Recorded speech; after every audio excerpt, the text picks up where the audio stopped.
You excited? Like, duh. Like, duh. 11 million kids participate in spelling bees, and only 247 are here. Hydrophobia. H-Y-D-R-O-P-H-O-B-I-A. Island. I-S-L-A-N-D. I'm the first ever person in my school to compete. Yeah, I'm the first one from Cave Spring Middle School to make it. I'm really excited to compete knowing this is my last year. This is my 3rd year at the Bee. It's a really magical experience to be here again. I'm so happy and proud of my journey here. I'm just really excited to spell my heart out. Bee Week is not all lights and camera and glamour. I'm feeling nervous. The competition is very high stakes. I've been pretty anxious, but I've been trying to work on that. To calm myself down, I breathe in and breathe out. The night before, I always have a little spa night, of course. I love the use of mantras. I won't miss right now. I will not miss this round. I happen to be a theater kid from Alaska, and our first rule when you don't know what to do on stage is add jazz hands. Remember, the competition is not the only important thing about Bee Week. What you're gonna take from this, it's gonna be the people you meet. Everyone here is so awesome. They're kids just like me from all over the country. It's like my happy place here. It's just memories that I will never forget, and you can quite literally make nowhere else. I really wish this Bee Week would never end. Bee Week, best week! My mom and my dad are here to watch and support me. My father, my mom, and my older sister, Sydney, are here. My dad, the greatest dad on the planet, is in attendance to be watching me during the competition. I'm so blessed for his guidance throughout the Bee. I really have to say, I think my sister has been my biggest fan, my biggest supporter throughout this entire spelling journey. She's always been telling me, you have to come win so we can go put that trophy in our trophy collection. Both of my parents are here, along with my school principal. My mom, dad, and brother are here, as well as my grandmother. My grandma, she lives in India, and she flew all the way here. She's an amazing daughter, amazing girl. We're so proud of her. I am her unpaid coach, so. I'm her cheerleader. Yeah. You do all the hard work. I just make it look good. I've seen the work that you've put in for this. I'm proud of you, and just like I've said, it doesn't matter if you get out round 1, you're still winning to me. My mom is sort of like my chief of staff almost. When should I study? How should I study? What should I study? Shrey has, his dedication and his hard work is unparalleled. I'm most excited about the prospect of winning it, and I'd like to thank my family and everyone who helped me prepare. So I'm gonna see you all the way in the finals, right?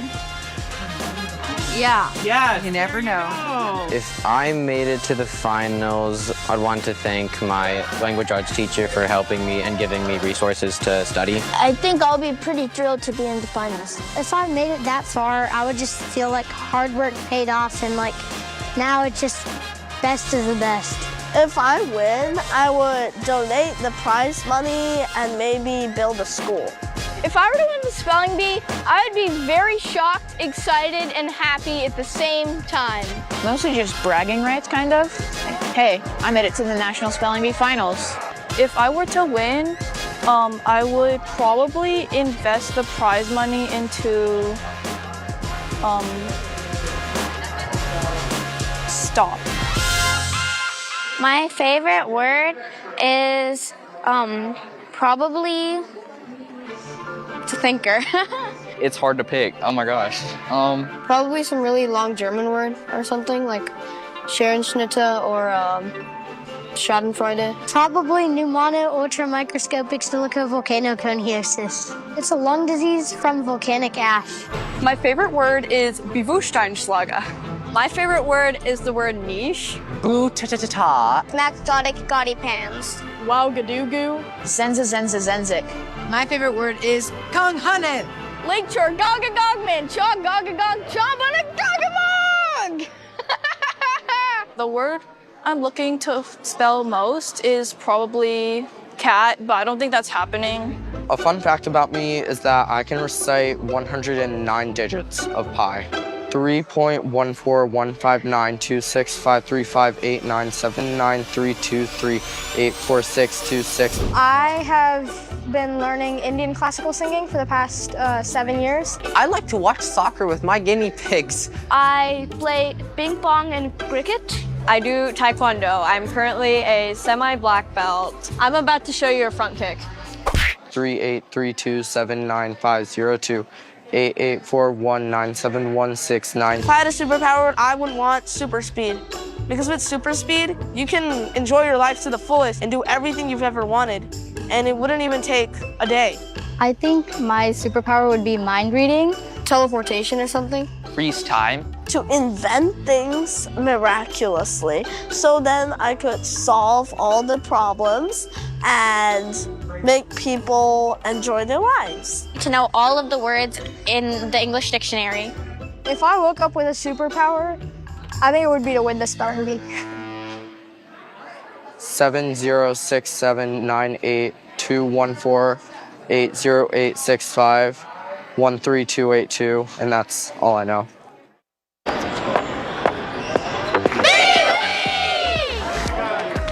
You excited? Like, duh. Like, duh.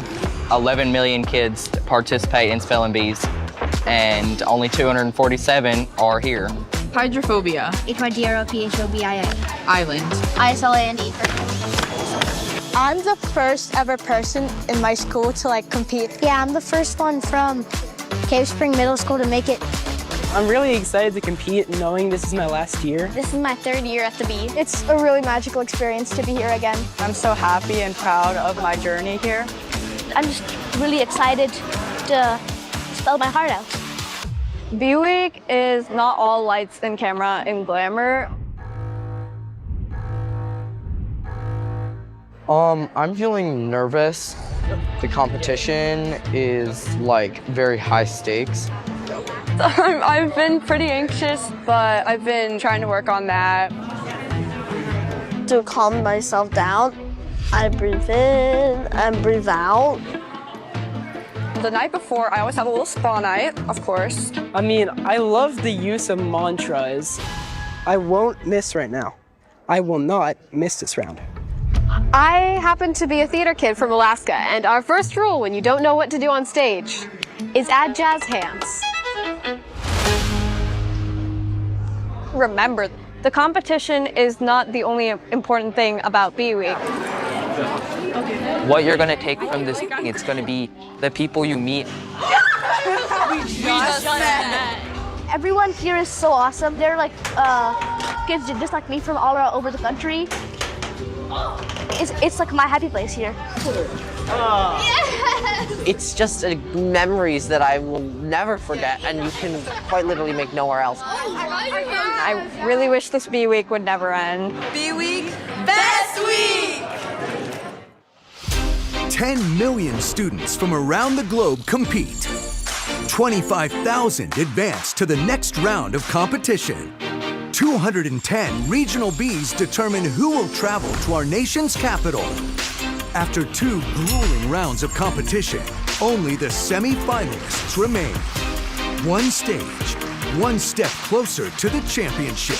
It all comes down to this moment. This is the 2026 Scripps National Spelling Bee.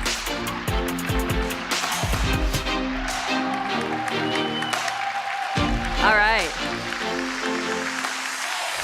Good evening and welcome to the 2026 Scripps National Spelling Bee Semifinals.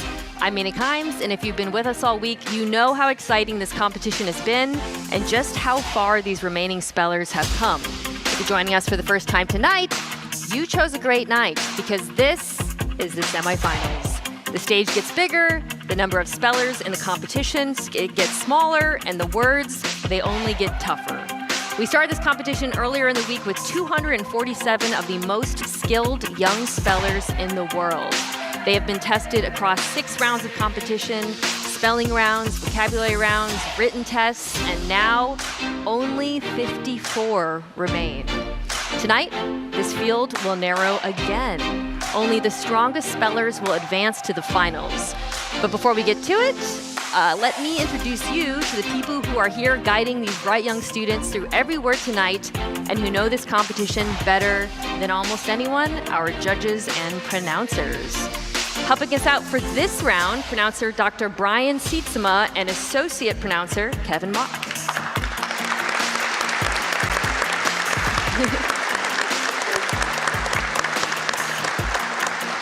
Brian, it is so good to have you back for another round of very difficult words. I know these spellers are just as nervous as they are excited. How are you feeling?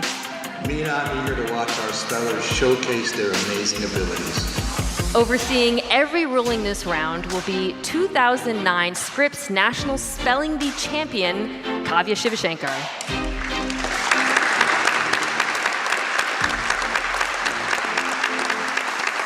One wrong letter and she'll have to ring that heartbreaking bell. Kavya, you know firsthand the dreaded feeling that spellers have when they hear that ding.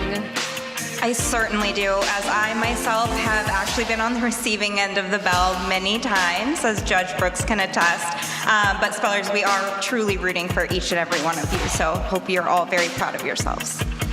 All right, the competition is just about to begin, but before we meet our semifinalists, let's make sure everyone at home knows exactly what's at stake tonight. Let's check in with our veteran bee expert and my co-host, Paul Leffler. Paul? Well, thanks, Mina. Welcome to the Bee. And here's how the semifinals work. Each speller will step up to the microphone and hear a word from the pronouncer. Now, the spellers can ask for a definition of that word, part of speech, language of origin, or hear the word used in a sentence. We'll start with a spelling round where each competitor has 90 seconds to work through every possibility of that word. But then comes a vocabulary round, just 30 seconds to pick a multiple choice answer to each question.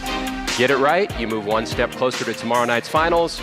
If you're not correct, you're going to hear that sound Kavya was just talking about, the dreaded bell. And once that bell resounds around this auditorium, your bee journey has come to an end. Mina? Thank you so much, Paul. These 54 spellers are so close to making it to the finals. It all begins right now with our first group of spellers.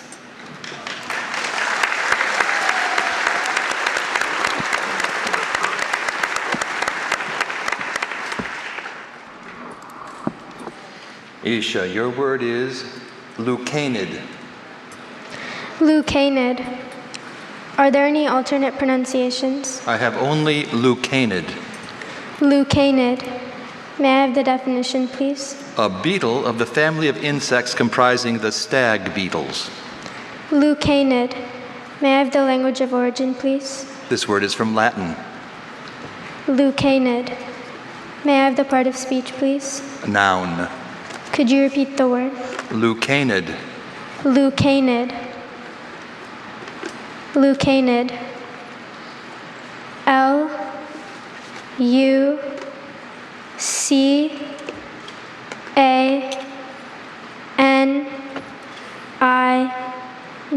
Leucanid. That is correct. Thank you.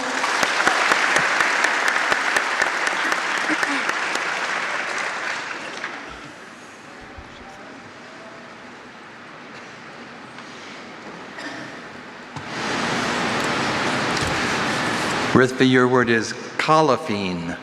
Can I have all the information? Colophene is a noun. This word was originally formed in French from a Greek geographical name that passed into Latin, plus an originally Greek element. Colophene means an oily liquid that is a high boiling component of the mixture obtained by treating turpentine with sulfuric acid. Colophene is ultimately a derivation of resin harvested from trees, and especially pine trees. Could you please repeat the origin? This word was originally formed in French from a Greek geographical name that passed into Latin, plus an originally Greek element. Does this, by any chance, come from the Greek kala, meaning glue? I don't see that here. Could you repeat the word? Colophene. Colophene? Colophene. Colophene. Colophene. C-O-L-L-A-P-H-E-N-E.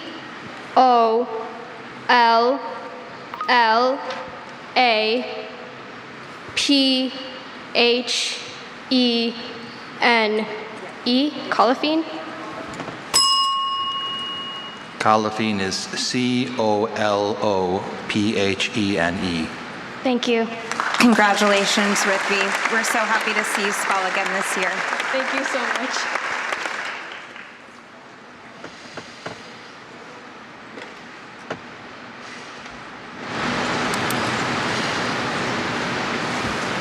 Word, but an incredible final B for Rithvi, who also competed last year. She is from San Ramon, California, and has a passion for learning about American history and government. Hi. Hi. So we're trying to get the time clock working, so we're going to be manually timing.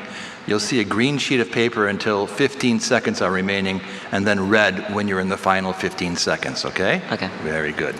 You ready? Maybe. Here we go anyway. Icosanoid. Okay. Icosanoid. Does this, okay, origin please. This word is from originally Greek parts. Is this from the Greek icosa, something like that, meaning 20? Yes. Okay, thank you. All of it please. All of the information? Yes. Icosanoid is from originally Greek parts. It's a noun. It means any of a class of compounds that are derived from polyunsaturated fatty acids and that play a role in cellular activity. Icosanoid. All right, here we go. EICOSANOID, icosanoid. That is correct. Thank you.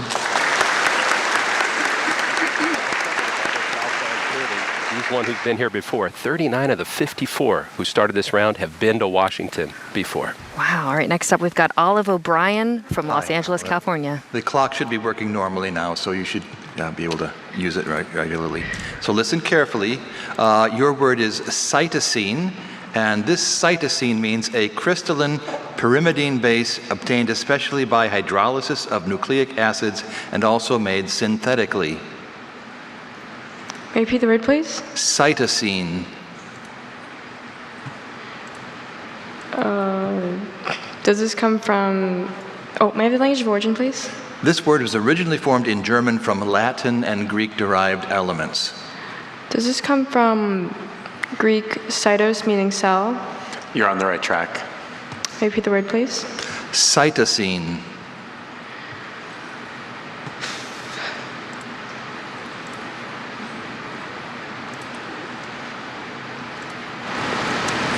May you repeat the definition, please?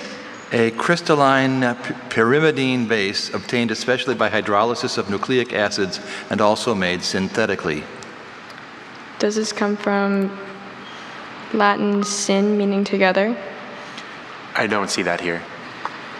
May I repeat the word, please? Cytosine.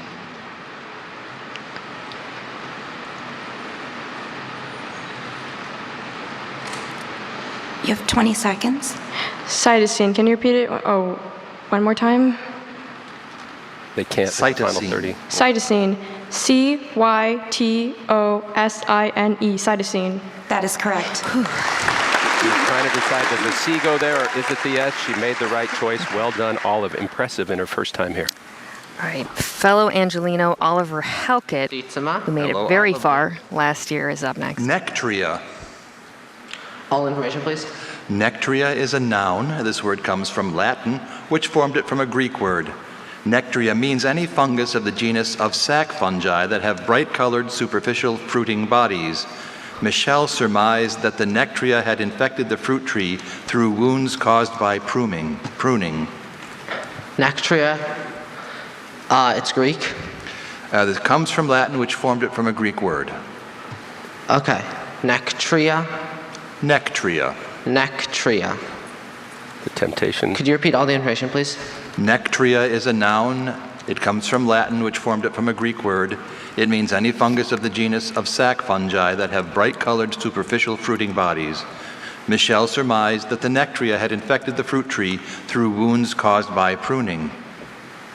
Nectria. Nectria. Nectria. Nectria. Nectria. Nectria. That is correct. Thank you. He resisted that temptation to overcomplicate it. Your mind starts saying, well, do I put a Y there? No, trust your instincts. He's a real contender for the crown this year. Victoria Lee up Victoria, next listen is from carefully to your Eastvale, word. Your California. word is lupulon. Lupulon means a bitter crystalline antibiotic obtained from a fine yellow resinous powder on the spikes of hops that is effective against fungi and various bacteria. Can you repeat the word? Lupulon. Lupulon? Lupulon. Lupulon? Lupulon. Lupulon. Lupulon. Lupulon. Can I have the language of origin again? This word is from an originally Latin element and an originally Greek element. Are there any alternate pronunciations? I see only lupulon. Can you repeat the word? Lupulon. Lupulon? Lupulon. Lupulon. Repeat the language of origin. This word is from an originally Latin element and an originally Greek element. Repeat the definition. A bitter crystalline antibiotic obtained from a fine yellow resinous powder on the spikes of hops that is effective against fungi and various bacteria. Repeat the word again. Lupulon. Lupulon. Lupulon. L-U-P-U-L-O-N. Lupulon? That is correct. Similar to Oliver, she didn't trick herself into thinking it was more complex than it was, and we have a science. I was just about to say, almost all of the words have been science ones. All right, next up we've got Shrey Parikh, who finished, or tied, pardon me, third in Listen 2024. So your word is authogenic. Authogenic means formed where found. It's used of mineral particles of rocks formed by crystallization in the place they occupy. Authogenic. Autogenic, can I have all the information, please? Authogenic is an adjective. This word was formed in English from a German word made up of Greek elements plus an English element. It means formed where found. It's used of mineral particles of rocks formed by crystallization in the place they occupy. Yehuda was glad to have his article on authogenic feldspars published in the Journal of Geology. Autogenic, does this come from Greek gen, meaning to produce? Yes. Autogenic. The connecting vowel is what to watch Autogenic. here. Right in the middle of the word. A-U-T-H-I-G-E-N-I-C, autogenic. That is correct. Also comes from a Greek place that has the I, not an O. It would be a tendency in Greek to have the connecting vowel be an O. Great job by him to not fall for it. Hi. Hi there. Your word is nemeline. Can I have all the information? Nemeline, also nemelin, is an adjective. This word is made up of Greek and Latin elements. Nemeline means having the form of threads. A number of myopathic diseases are characterized by the presence of nemeline bodies in muscle tissue. Nemeline, nemelin. Are there any other alternate pronunciations or just these two? Nemeline, nemelin. Nemeline? Nemeline, nemelin. In that second syllable, that second vowel, she may be going through different possibilities there. Can you repeat the origin? This word is made up of Greek and Latin elements. I feel like studying geology might have Nemeline. N-E-M-O-L-I-N-E. Nemeline. Nemeline is N-E-M-A-L-I-N-E. Congratulations, Aberi. You did amazing. That's going to be a theme, Nina. That schwa sound could be a bunch of different vowels, and a lot of times with the Greek derivation, it is an O. So that was an educated guess, just not the right one. Whew, boy, tricky word. This was Aberi's first B, so she can definitely return next year. She enjoys playing clarinet in her school band and playing with her younger sisters. evening, Dr. She is Sietsema. representing Good evening, Rancho Benjamin. Cucamonga, California. Listen carefully. Your Here's word is Benjamin Reiter. lockage. Lockage means the commander of a small division of an ancient Greek army comprising about 100 to 200 men. Could you please provide all the information on this word? Lockage is a noun. This word is from Greek. It means the commander of a small division of an ancient Greek army comprising about 100 to 200 men. Anaxibius invited a general and a trusted lockage to his tent to confer about strategy for the coming battle. Lockage. Could you please repeat the word? Lockage. Could you please repeat the definition? The commander of a small division of an ancient Greek army comprising about 100 to 200 men. Greek is a critical clue if he hasn't studied this word.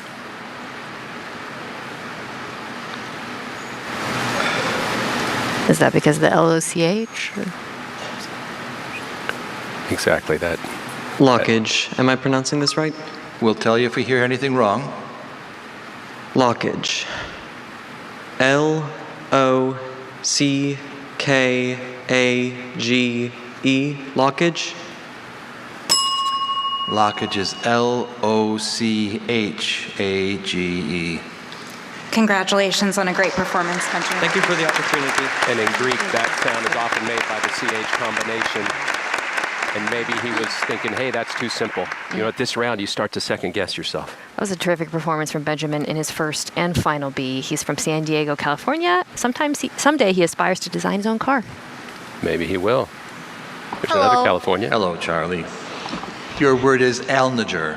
Alnager, can I please have all the information? Alnager, or alnager, is a noun. This word is from a word that went from Germanic to French to English plus an English element. Alnager means a one-time officer in England whose duty it was to inspect and attest the measure and quality of woolen cloth. During the late Middle Ages, an alnager inspected each piece of cloth and then affixed a stamp to show that it was of the expected size and quality. Alnager, alnager. Alnager, can you please repeat the word 5 times in a row? Alnager, alnager, alnager, alnager, alnager, alnager, alnager, alnager, alnager, alnager. Alnager, alnager. Can you please repeat all of the information? I want to hear you say it again. Alnager. Okay. Alnager or alnager is a noun. It went from Germanic to French to English plus an English element. It means a one-time officer in England whose duty it was to inspect and attest the measure and quality of woolen cloth. During the late Middle Ages, an alnager inspected each piece of cloth and then affixed a stamp to show that it was of the expected size and quality. Alnager, can you please repeat the word? Alnager, alnager. Look at the clock. Okay. Alnager. A-L-N-A-G-E-R. Alnager. That is correct. Thank you. I think Charlie was on it from the beginning. Yeah. At this point, you know, any slip-up is going to cost you, so he just wanted to be sure. All right, this is Arshan Shariar from Toronto, Ontario, California. Hi, Arshan. Your word is nispero. Sorry, say that again? Nispero. May I have all the information except the sentence? Nispero is a noun. This word passed from Greek to Latin to Spanish. Nispero means the fruit of an Asiatic evergreen tree used for preserves, jams, and jellies, called also loquat. Nispero. Nispero. Nisporo. Nispero. So you can tell he's already thinking about that second definition again, vowel. please. The fruit of an Asiatic evergreen tree used for preserves, jams, and jellies. Nispero. N-I-S-P-E-R-O. Nispero. That is correct. Yes! Great recovery. You could hear his first pronunciation. He had an O sound there, but he thought about it, thought of Spanish, came up with it. A hope for Canada to claim the crown. One of just 3 11-year-olds, by the way, left in the B. Next up is Isaac Brogan from Maidstone. Shivering, but not also because in I'm Ontario. cold. Let's warm up things now. Amarevoli. Amarevoli, all info, please. Amarevoli is an adverb. It was formed from Latin-derived Italian parts. Amarevoli means with bitterness, poignantly. It's used as a direction in music. In the opera, the abandoned woman sang a lament, Amarevoli. Amarevoli, does this come from Latin amare, meaning to love? It does not. Does not. Amarevoli, does this come from Latin volare, meaning to fly? I don't quite see that here. Wait, when I asked for Latin amare, you said it does not. Does it mean it like... Sorry, I don't see that here. Okay. Yeah. It's a different... Amarevoli? Are there any For alternate bitter, not love. pronunciations? There's just Amarevoli. I want to hear you say it again. Amarevoli. Origin, please. This word was formed from Latin-derived Italian parts. Amarevoli. Amarevoli. A-M-A-R-E-V-O-L-E. Amarevoli. That is correct. Thank you. Outstanding performance by one of our contenders. Even though he didn't have the root word answers he was looking for, he trusted his instincts and his knowledge of how sounds are formed in Italian. Italian, right? That last syllable. All right, next up we got Nicole Ganta. Nikhil, listen to your word Timnith, carefully. Colorado. The word is carretta.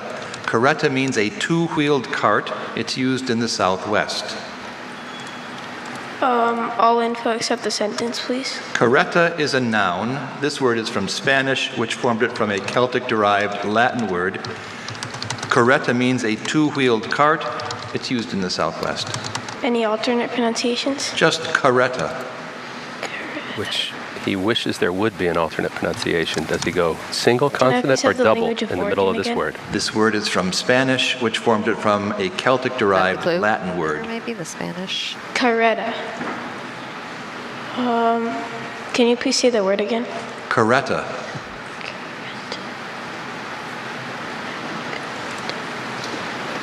There's also a schwa, that first vowel. Can I please have the definition? A two-wheeled cart. Latin carrere meaning to run. I don't see that here. Okay. Carretta, C-A-R-E-T-T-A. Carretta? Yeah. Carretta is C-A-R-R-E-T-A. Thank you. Congratulations, Remember, Mina, these words have been anglicized, so in authentic Espanol, that's carreta. You have the Right. roll of the R's that tells you there's two. In this case, you pronounce it how the dictionary says to. Wow, this is a tough round. So Nicole Ganta, such a fantastic performance. He's from Timnith, Colorado. Mentioned that. He's also passionate about cricket, hoping he can take a swing at next year's. Well, your word is graphite. Definition. A mineral consisting of basic phosphate of sodium, calcium, iron, aluminum, and manganese with a crystal structure related to that of garnet. It's part of speech noun. It is a noun. Or any of the 27 pronunciations. Only graphite. That contain the suffix "ite" meaning mineral. I don't see that listed as a root here. That can Greek word gryphos meaning clawed horn. Did you say a clawed horn? Yeah. I don't quite see that here. Or I don't see that here. I'm Mango sorry. origin. This word comes from a Greek word plus a Greek-derived English element. Definition. A mineral consisting of basic phosphate of sodium, calcium, iron, aluminum, and manganese with a crystal structure related to that of garnet. G-R-I-P-H-I-T-E.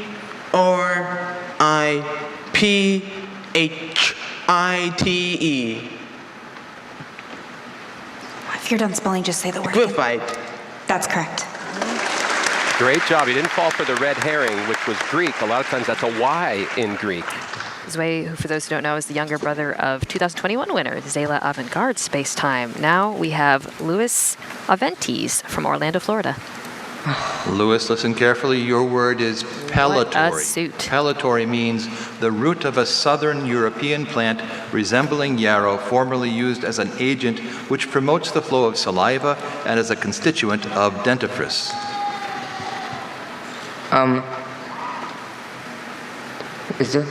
Would you give me the language of origin? This word went from Greek to Latin to French before becoming English. Is there any alternative pronunciations? I see only pellitory. Would you repeat the word again? Pellitory. Would you repeat the definition again, please? The root of a southern European plant resembling yarrow, formerly used as an agent which promotes the flow of saliva and as a constituent of dentifrice. You've got the single and double consonant. Pellitory. Pellitory. And the connecting vowel. What's the part of speech? A noun. Pellitory. Pellitory. Would you repeat the word one more time? Pellitory. Pellitory. Pellitory. Look at the clock. P-E-L-L-E-T-O-R-Y.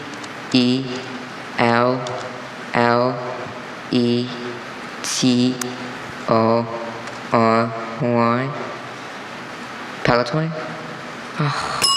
Pellitory is P-E-L-L-I-T-O-R-Y. Thank you. Congrats on another great performance. Louis, my might not win the bee, but he certainly wins best dressed for me. Incredible final bee for Lewis, who also competed last year. He's from Orlando, Florida, and he has perfect pitch. Hearing him spell was music to our ears. Amen. All right, we are just getting started. And in that round, 10 spellers made it through. It's impressive to watch them calculate up there and deal with the clock at the same time. Isha, Aiden, Olive, and Oliver all moving on to the next round. A lot of familiar faces from past years. You are watching the 2026 Scripps National Spelling Bee presented by Chipotle. We'll be right back.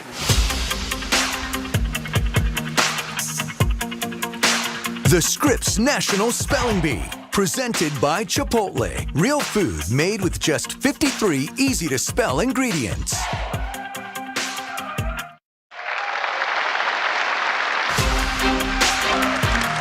Welcome back to the Scripps National Spelling Bee. The semifinals are underway, and you can feel the pressure in this room rising. So let's not make our spellers wait one more minute. Next, taking the stage, is our next speller, Sarv Darvane from Dunwoody, Georgia. A fan favorite last year when he finished third, almost won it all. Hi, Sarv. Your word is histodynemia. Histodynemia. May I please have any alternate pronunciations? I only have histodynemia. Histodynemia. May I please have the part of speech? It's a noun. May I please have the origin? This word is from Latin, from a word formed in German from Greek elements and a Greek-derived Latin element. May I please have the definition? A recessive autosomal metabolic defect that results in an excess amount of certain crystalline basic amino acid in the blood and urine due to a deficiency of an enzyme occurring especially in the liver of vertebrates. Could you please repeat the word? Histodynemia. Histodynemia. Could you say it again, please? Histodynemia. Okay, thank you. Histodynemia. If he knows the specific amino acid he referred to. Histodynemia. Histodynemia.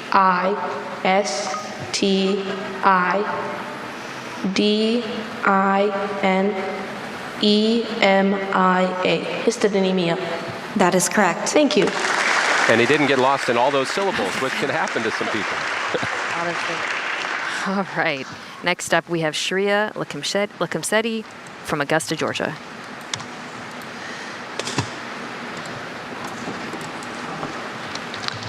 Shreya, your word is vancomycin.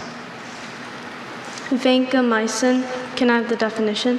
An antibiotic derived from a bacteria of an order of filamentous or rod-shaped bacteria that is effective against gram-positive bacteria. Okay. Can I have the language of origin? This word is from a part of unknown origin plus Greek-derived Latin parts. Vancomycin. Can you repeat the word again? Vancomycin. Vancomycin. Are there any alternate pronunciations? Only vancomycin. Can you repeat the word again? Vancomycin. Vancomycin. Can you repeat the language of origin again? This word is from a part of unknown origin plus Greek-derived Latin parts. Vancomycin. Vancomycin. Can you repeat the word one more time? Vancomycin. Vancomycin. Vancomycin. Vancomycin. Vancomycin. Vancomycin is Vancomycin. Thank you. Congratulations, Shreya. You did amazing. The element of the word that she missed is the part that has unknown origin, which no speller ever wants to hear. There's no clue there. She took a great guess. Shreya just followed in the footsteps of her three-peat brother Sai with a stellar performance. Hailing from Augusta, Georgia, she's also a member of the Science Bowl team and can return next year. Next up, we have Yahya Muhammad from Hoffman Estates, Illinois. And this is his third and final trip. Hello, Yahya. Your word is orosomucoid. Orosomucoid. Language of origin, please? This word was formed from originally Greek parts. Orosomucoid. May I have the definition, please? A plasma glycoprotein believed to be associated with inflammation. Greek. Wait. Language of origin again, please. It's from originally Greek parts. Okay. That second syllable, the second vowel sound, is a schwa. And that's Definition again, one that please? he might be. A plasma glycoprotein believed to be associated with inflammation. Is there another vowel?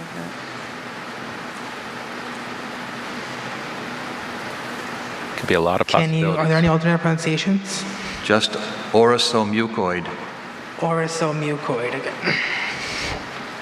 Definition one more time, please. A plasma glycoprotein believed to be associated with inflammation.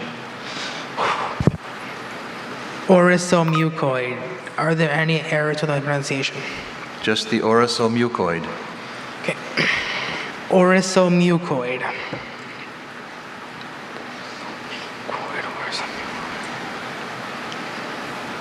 Look at the clock. Yeah. Orosomucoid. O-R-I-S-O-M-U-C-O-I-D. Orosomucoid.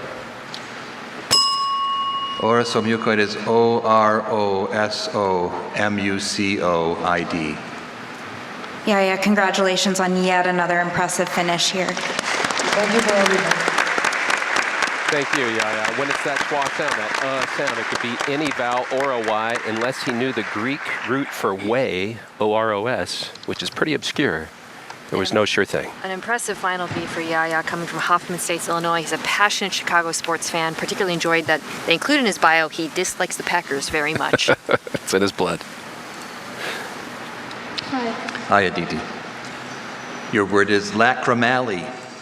Lacrimale. Could I have all the information, please? Lacrimale, also lacrimale, lacrimale, is a noun. This word is from Latin. It means the point where the posterior edge of the small bone located along the wall of the orbital cavity intersects the suture that connects that bone and the frontal bone. The doctor's thorough examination showed that the only injury Jessica had sustained in the collision was a small fracture at the lacrimale. Lacrimale. Are there any alternate pronunciations? Lacrimale, lacrimale, lacrimale. Lacrimale. Could you repeat the language of origin? From Latin. Critical clue. Lacrimale. Could I have the definition once more? The point where the posterior edge of the small bone located along the wall of the orbital cavity intersects the suture that connects that bone and the frontal bone. Could you repeat the word once more? Lacrimale, lacrimale, lacrimale. Lacrimale. Lacrimale.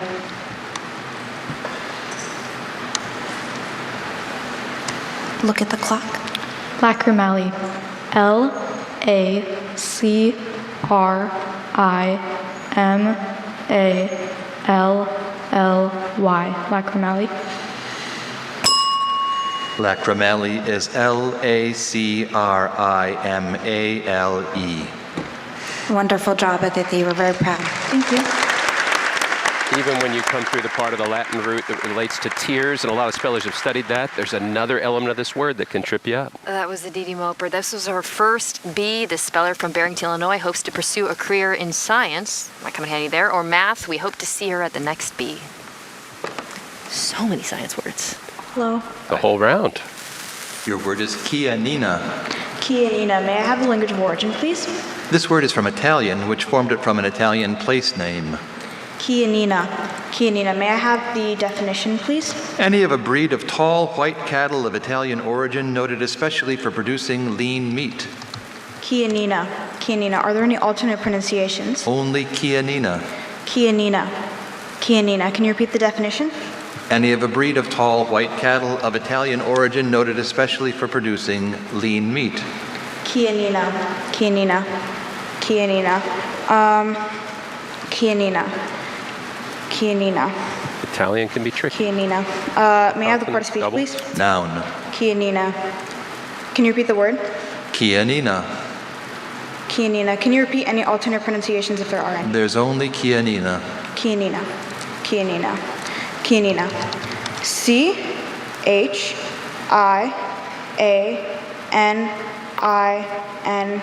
Chianina. That is correct. Thank you. Well done. If you knew in Italian, it would be the CH like Chianti. In Italian, sometimes you don't. Oh, goodness. That's where my mind goes. All right, next up is Leo Furlong from Muncie, Indiana.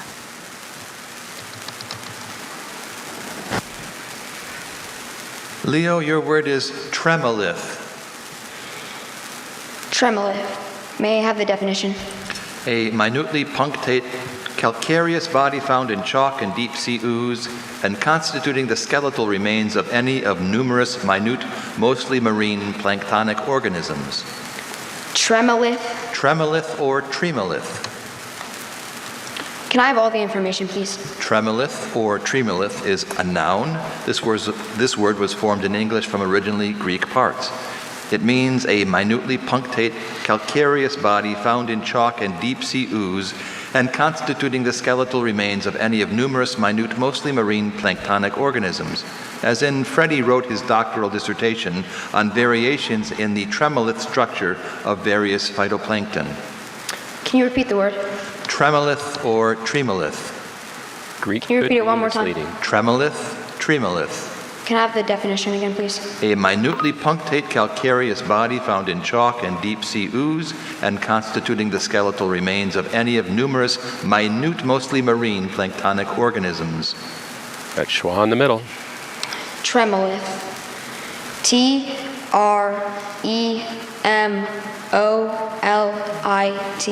Tremolith.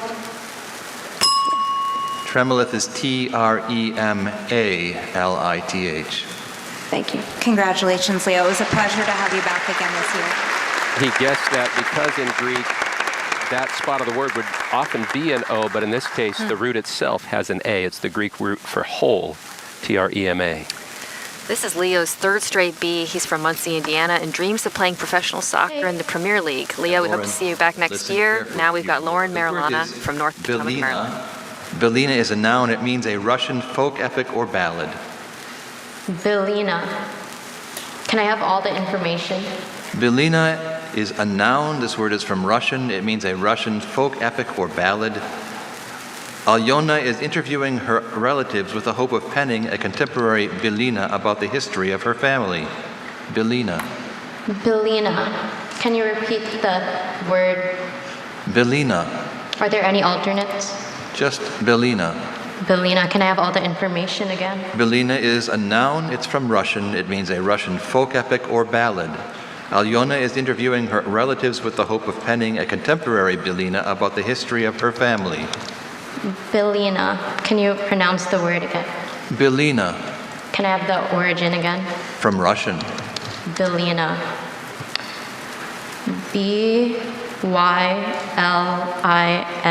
Belina. That is correct. Thank you. Outstanding. Trusted what she studied about the rare Russian-derived words, and she wasn't tempted to put a second L. All right, let's take a look at the numbers. 3 spellers are out, and let's see how many spellers advance to the next round. Well, Sarv is moving on. Again, one of our favorites after finishing third last year. We won't get to see Leo again until next year if he wins his Regional B. Congrats to Shruti and Lauren. All right, you're watching the 2026 Scripps National Spelling Bee Semifinals. We will be right back. The Scripps National Spelling Bee, sponsored by Universal Orlando Resort. 4 parks, 1 incredible vacation.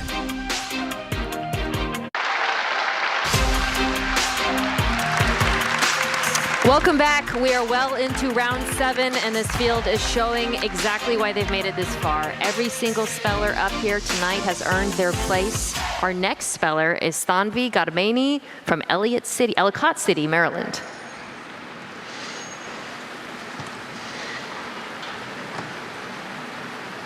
Hi, Dr. Seatsma. How are you, Thanvi? I'm good. How are you? Good. Your word is asaku. Can you please repeat the word? Asaku. Asaku. Asaku. Asaku. Asaku. Asaku. Are there any alternate pronunciations? Just asaku. Asaku. Can I have the definition, please? A tropical American tree having a depressed, many-celled, woody capsule that, when completely dry, bursts with a loud report and scatters the seeds. Can I have the language of origin, please? This word went from Tupi to Portuguese. Asaku. Asaku. Asaku. Is this a noun? It is.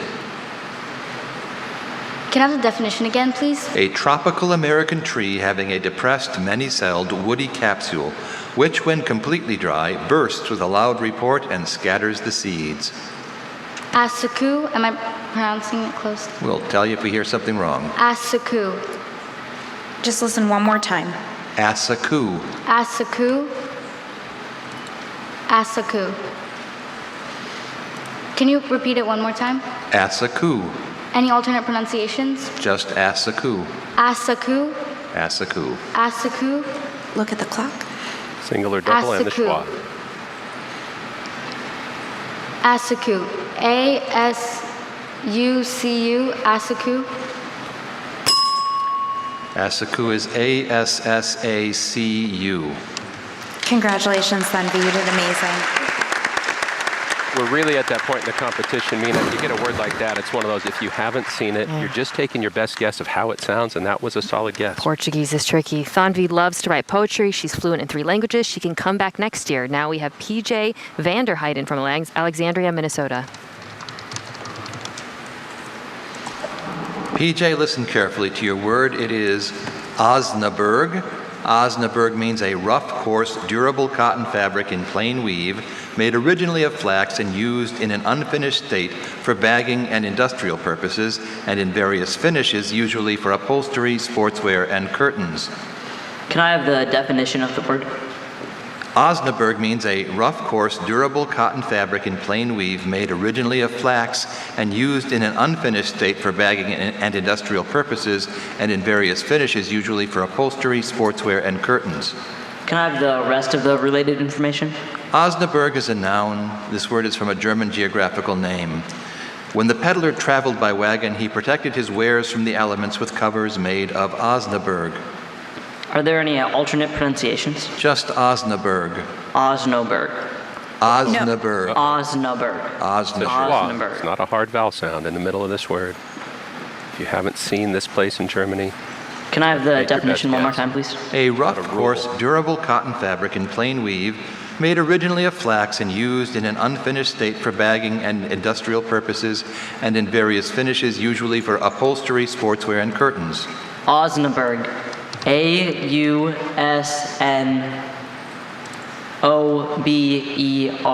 Osnaburg. Osnaburg is O-S-N-A-B-U-R-G. Thank you. Congratulations, PJ, on an incredible finish. when it's a German-derived word, you don't know how anglicized it's been. So he put it that way. In German, that would be Osnaburg. But sometimes you'll get that because we've changed the pronunciation in our language. It was an incredible first and final B for PJ, who loves to play tennis, piano, cello. Now we have Wade Salvi from Minneapolis, Minnesota. Wade, your word is ducape. Ducape. Language of origin, please. The origin is unknown. Great. Definition? A heavy corded silk dress fabric, popular chiefly in the 18th century.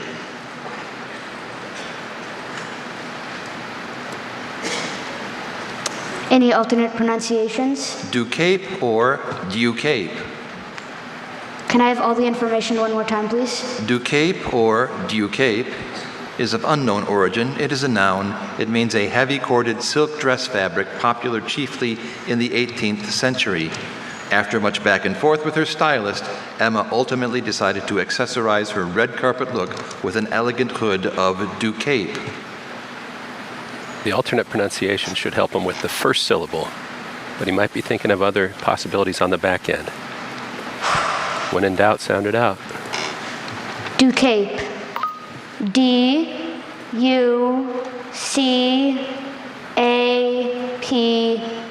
Ducape. That is correct. Thank you. Those unknown origin ones.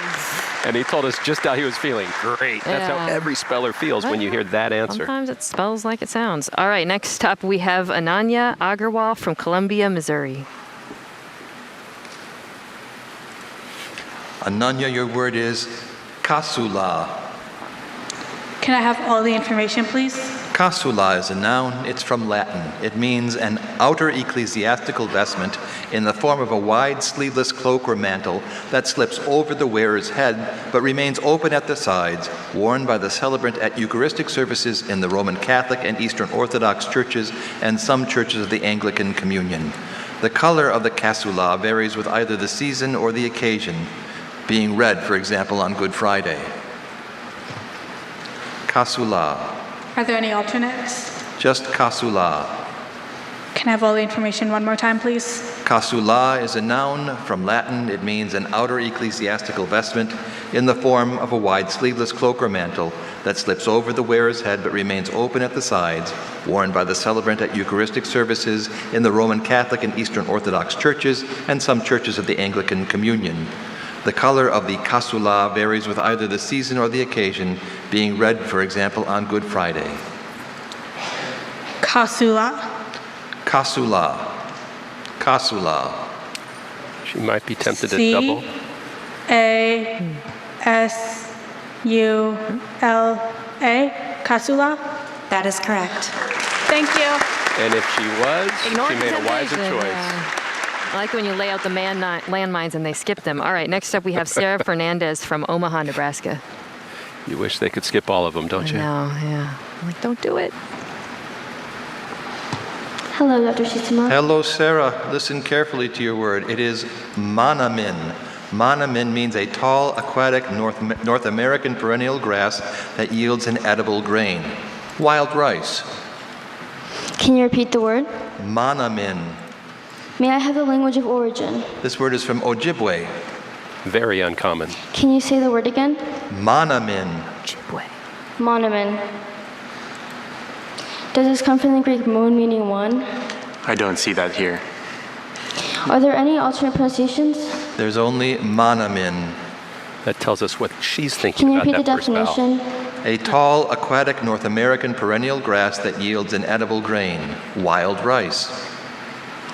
Can you give me all the information again except the sentence? Monomin is a noun. It's from Ojibwe. It means a tall, aquatic North American perennial grass that yields an edible grain. Wild rice.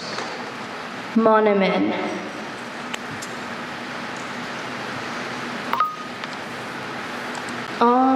Can you repeat the word? Monomin. Monomen. The native languages to America often have this vowel Monomen. sound for a particular letter. Her Watch first the instinct time. was to go another way. Monomen. Let's see it.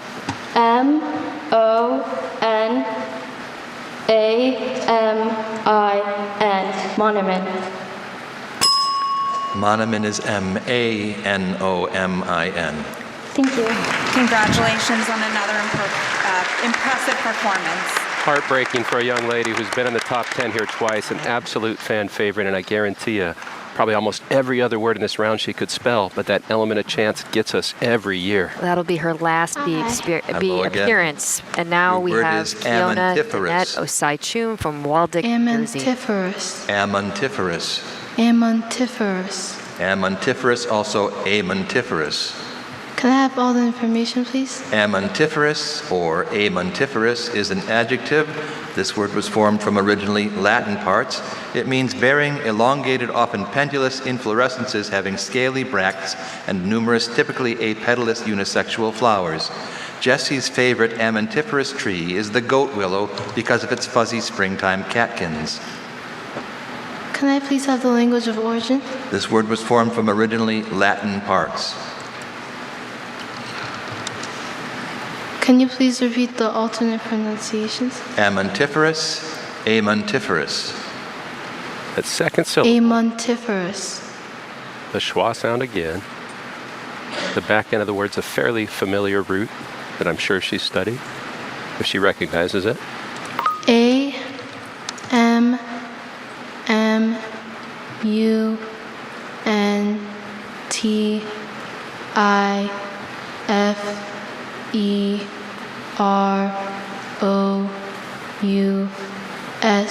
Amantiferous. Amantiferous.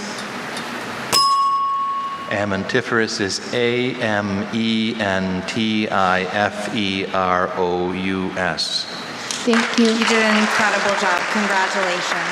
Thank you. I know I sound like a broken record, Mina, but it's the schwa again, the toughest thing in this competition. If you haven't seen a word and you hear that sound, infinite possibilities, or at least A, E, I, O, U, and Y. That's a little too many. Kiana Donat, that was her first B. She's 13. She'd come back next year. Now we have Ishan Your word Gupta is from Jersey City. Sinasark. Sinasark, can I please avoid information? A Sinasark, also pronounced Senasark or Sinosark, is a noun. This word is from a part that passed from Greek to Latin and Greek-derived element. It's a noun. It means the hollow living tube consisting of stem and stolons that connects the zooids of a hydroid colony.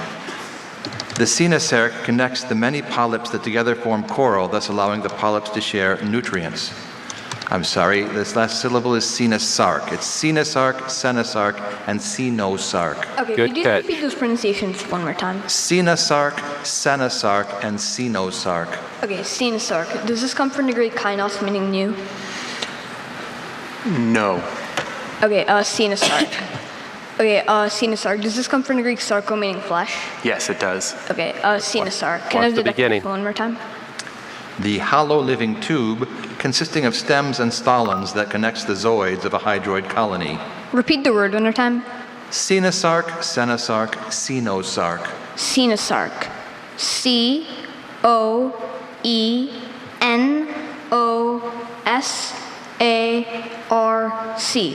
Sinasark. That's correct. Thank you. Great job, Ishan. Not thrown by that initial issue with the pronunciation and didn't get stuck on his first root that he asked about. Well done. Get that OE.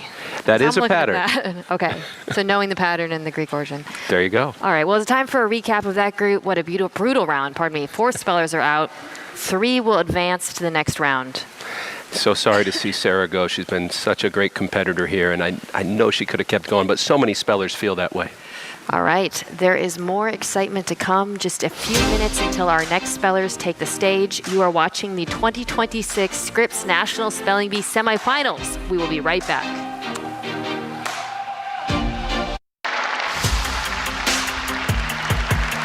We are back. The competition is heating up, and for every speller who steps up to that microphone, this could be their last moment on this stage, or the moment they find out they're not done with this journey yet.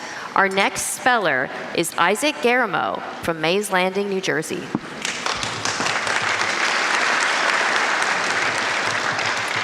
Hello again, Dr. Titsama. Hello, Isaac. Listen carefully. Your word is Tangalang. Tangalang means a long-muzzled civet that is dark gray with longitudinal black stripes more or less broken into spots, widely distributed in southeastern Asia. Tangalang. Tangalang. May I have the origin, please? This word is from Malay. Tangalang. Are there any alternative pronunciations, please? Just Tangalang. Tangalang. Could you repeat the word once more, please? Tangalang. Tangalang. Repeat the definition, please. A long-muzzled civet that is dark gray with longitudinal black stripes more or less broken into spots, widely distributed in southeastern Asia. Tangalang. Repeat the origin, please. This word is from Malay. Tangalang. Repeat the word, please. Tangalang. Tangalang. And not a common derivation. His pronunciation Tangalang. gives me hope. T U N G A L U N G. Tangalang. Tangalan is T-A-N-G-A-L-U-N-G. Thank you. Isaac, we've really enjoyed watching you spell these past few years. Congratulations. Thank you. Again, it's the schwa, and with that pronunciation, you made sense. Isaac Garamo, you've been a great competitor here. Yeah, it's his 3rd trip to the semifinals, final B appearance. Next up, we have Weiwei Liang from Hartsdale, New York. Hi, Dr. Titsama. Hi, YY. Your word is Ainum. I knew. May I have all the information, please? Ainum, also Ainu, is a noun. This word is from Portuguese, which formed it from a Yoruba word.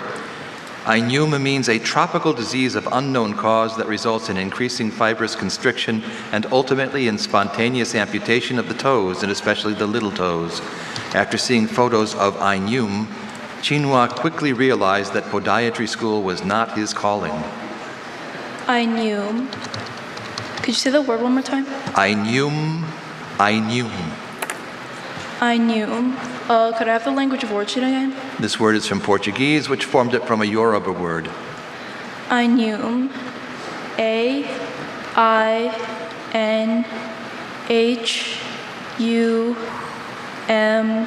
I knew.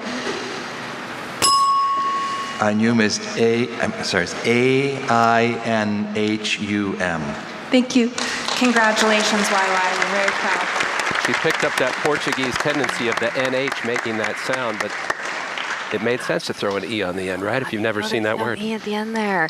That was YY's second final B appearance. She's a nationally ranked junior tennis player. Now we have Jay Nayak from New York City. Hello, Dr. Sitsuma. Hello, Jay. Your word is tabaira. Tabaira, can I have all the information, please? Tabaira is a noun. It's from Japanese. It means a commonly cultivated shrub of China and Japan with ornamental glossy leaves and white fragrant flowers in terminal umbels. On the day before spring in the old Japanese calendar, tabaira was sometimes hung up on doors together with the heads of sardines in order to ward off demons. Tabaira. Can you repeat the origin? This word is from Japanese. And it's a noun? It is a noun. Do you mind saying the word 3 times, please? Tabaira, tabaira, tabaira. Okay. Japanese could be a misleading clue here. Tabaira. T-O-B-I-R-A.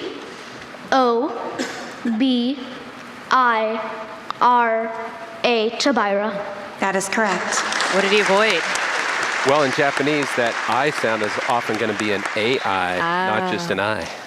Oh, nice work. All right, we have Kushi go to Your word is from Mizpah. Morrisville, North Carolina. Mizpah, can I have the definition? Mizpah means, is an adjective. It means worn as by lovers to signify remembrance. Mizpah, can I have the language of origin? This word is from an ancient Palestinian geographical name which formed it from a Hebrew word. Are there any alternate pronunciations? Only Mizpah. Mizpah, can I have the part of speech? Adjective. Can you repeat the language of origin? This word is from an ancient Palestinian geographical name which formed it from a Hebrew word. Mizpah. Can you repeat the definition? Worn as by lovers to signify remembrance. Mizpah. Can you repeat the word? Mizpah. Mizpah. M-I-Z-P-A-H.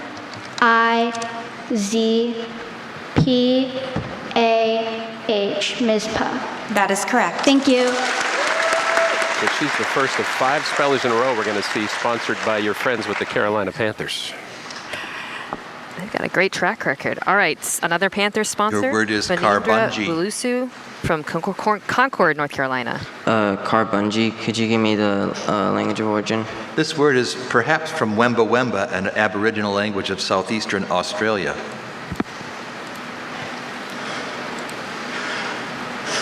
Could you give me the definition? A narrow-leaved cattail of Australia.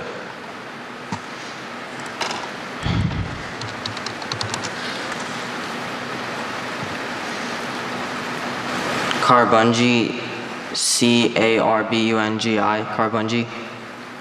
That is correct. Jumped right into it. He looked a little No surprised, fear. and he stuck true to that. How does it sound? What do I know about those native languages? Aboriginal language, Wemba Wemba. That might be the only time we hear that. This is Harini Jayakumar your word is from Mooresville, Tokoloti. North Carolina. Tokoloti, can I have the language of origin? This word is from a Spanish word of Nahuatl origin. Tokoloti, can I have the definition?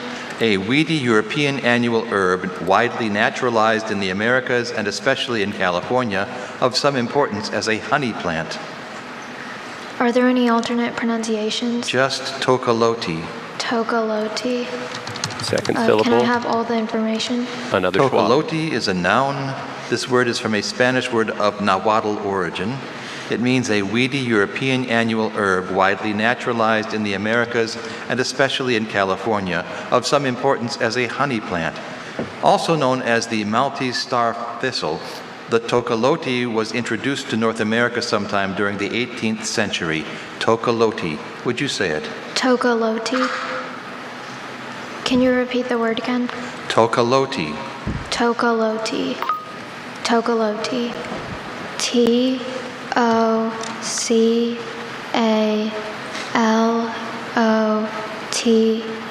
Tokoloti. That is correct. Thank you. And you've been at it as long as Serini is. You've studied a lot of obscure origins and words. Well done. Staying in North Carolina, Such Akela from Apex. He was here last Good year, too. afternoon, Dr. Sietsema. Hello, Such. Your word is cymborio. Cymborio? Cymborio. May I have the definition, please? Cymborio is a raised structure like a dome or a cupola, specifically a lantern usually octagonal in plan built over the crossing of a Gothic cathedral. This is used in Spanish architecture. Language origin, please. This word is from Spanish, which formed it from Greek-derived Latin. Spanish. Okay, what's the part of speech? It's a noun. Are there any alternates? Just cymborio. Cymborio. May I have all the information again, please, except the sentence? Cymborio is a noun. This word is from Spanish, which formed it from Greek-derived Latin. Cymborio means a raised structure like a dome or cupola, specifically a lantern usually octagonal in plan, built over the crossing of a Gothic cathedral. Cymborio. Can you repeat the language origin? This word is from Spanish, which formed it from Greek-derived Latin. Cymborio. Cymborio. Cimborio.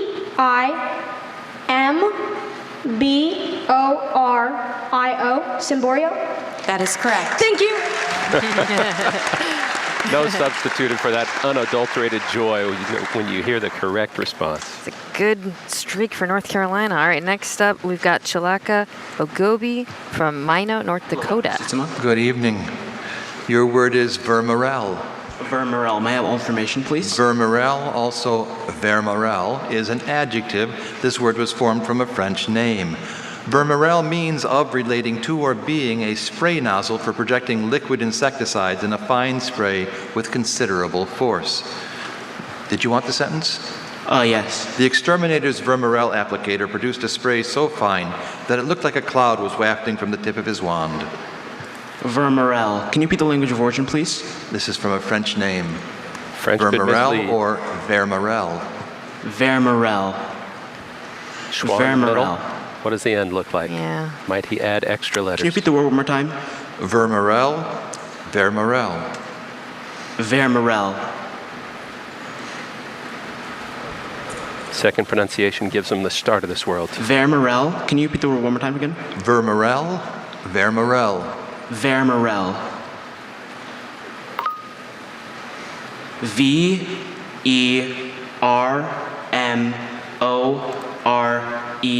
Vermerel. There you go. Vermerel is Vermorel. Thank you. Chilaka, congratulations on another top finish. Thank you. Chilaka was one of the big surprises of last year's B. I know North Dakota is so proud of his accomplishments. That will be his final B. This is Tia Geisler from Mentor, Ohio.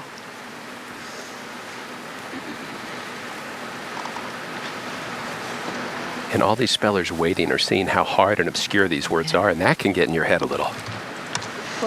Good evening. Listen carefully to your word. Your word is sign. A sign is a wild ox of southeastern Asia, sometimes domesticated for use as a draft animal or for its meat. Can you please give me all the information? Sign is a noun. This word is from a Burmese word. Sign means a wild ox of southeastern Asia, sometimes domesticated for use as a draft animal or for its meat. When the huge sign saw his keeper chewing sugarcane, he ran over and gently nuzzled her hand to ask for a piece. Sign. Sign. Sign. Sign. Sign. That's a sound we make very often at the start. T-S-I-N-E, sign. That is correct. Don't mess with success, Tia. Listen, if it works, it works. All right, this is William Fuller from Wagner, Oklahoma, coming up. We got to know the Fuller family years ago. When his older sister Edith showed up at just 5 years old. Oh my goodness. Your word is paclitaxel. Paclitaxel. Can you please give me the definition? An antineoplastic agent derived especially from the bark of the Pacific yew and administered intravenously in the treatment of ovarian cancer which has not responded to conventional chemotherapy. Paclitaxel. Can you please give me the language of origin? This word was formed from originally Latin elements and perhaps an originally Arabic element. Paclitaxel. Are there any alternate pronunciations? Just paclitaxel. Paclitaxel. P-A-C-L-I-T-A-X-E-L. Paclitaxel. That is correct. Very impressive. Not your run-of-the-mill word. Watch out for William. All right, we've got Joey Anand from Glen Mills, Pennsylvania, up next.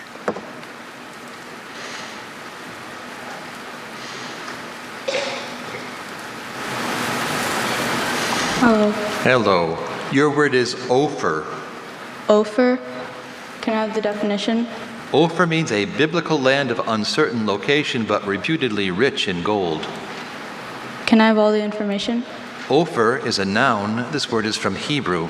It means a biblical land of uncertain location but reputedly rich in gold. Ophir is mentioned in the Bible as the source of King Solomon's immense wealth. Ophir. Ophir. Can you repeat the language of origin? It's from Hebrew. Ophir. O-P-H-I-R. Ophir. That is correct. Thank you. Joey's older brother Pranav was a finalist here. This family's been working toward that goal for a long time, and it's still alive.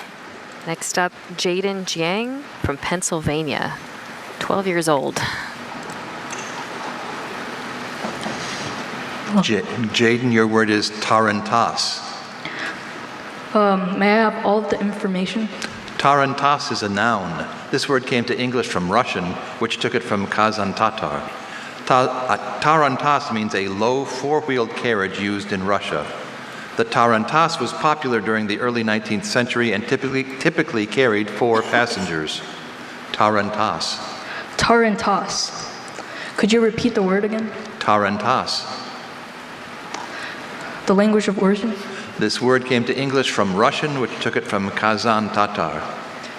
Could you repeat the definition again? A low four-wheeled carriage used in Russia. Schwa. Tarantas. Syllable. T-A-R-I-N-T-A-S-S.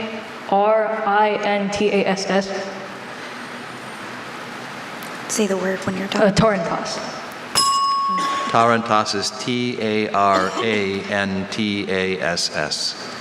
Jaden, congratulations on your 3rd impressive performance. I'm sure we'll see you again. Thank you. And Russian-derived words often do include eyes. It was another good guess, but Jaden, even though this is his 3rd time, has 2 more chances to return. Love to hear that. Next up, we've got Saloni Biraber from Clover, South Carolina.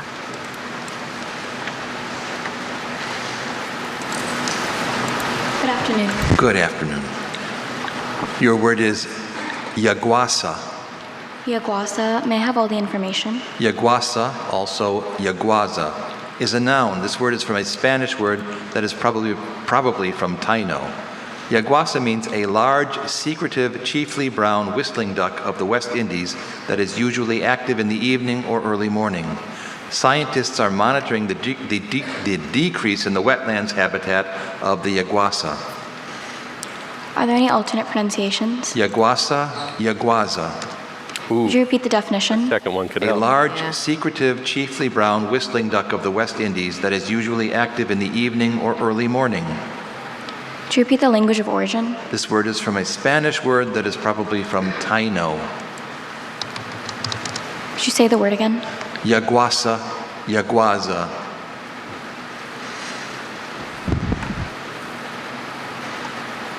The sounds are very Spanish. Yaguasa. Y-A-G-U-A-S-A. Yaguasa. Yaguasa is Y-A-G-U-A-Z-A. Thank you. Congratulations, Saloni. You did wonderful. Hoping when he hit that Z, he might tip her off.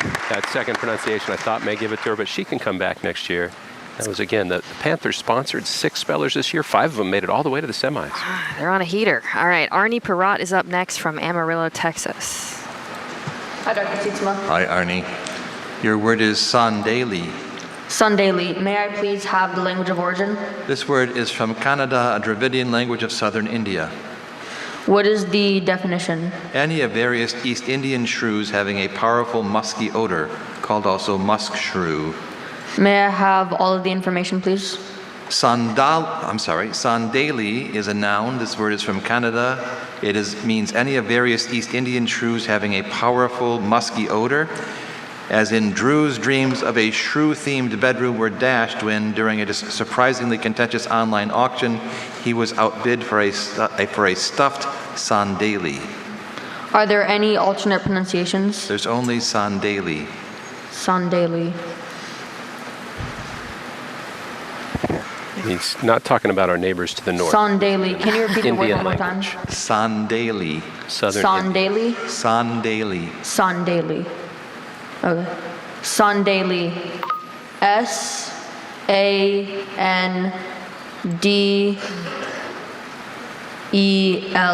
Sandali. Sandali is S-O-N-D-E-L-I. Thank you. Congratulations, Arnie, Thank on you. another amazing performance. It's another great showing for Arnie, who tied for 20th last year. This is going to be his final B appearance. He's a passionate Lego builder and F1 fan. Okay, here is where things stand after that group. 6 spellers are out. 8 will advance to the next round. Let's look at some of them. We've got Jay Nyack. Oh, we're going through these. Some of the familiar faces we talked about. William Fuller, sister came earlier. She did. She was 6 by the time she made it here. I don't want to exaggerate, but 5 when she qualified.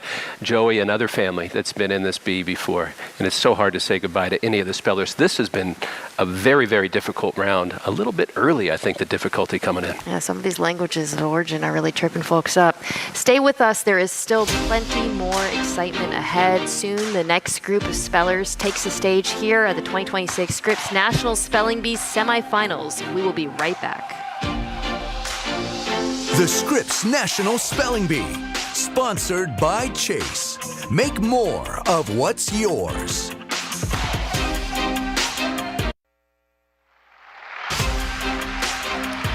Welcome back to the B. Round 7 is still a nail-biter, and these spellers are proving they can perform under immense pressure. Let's continue with speller Thuvan Bhutani from Austin, Texas.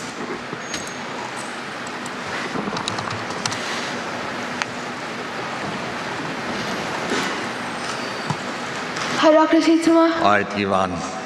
Listen carefully to your word and the definition. The word is lager. Lager means a military encampment or defensive position protected by a ring of armored vehicles. Lager. Are there any alternate pronunciations? Only lager.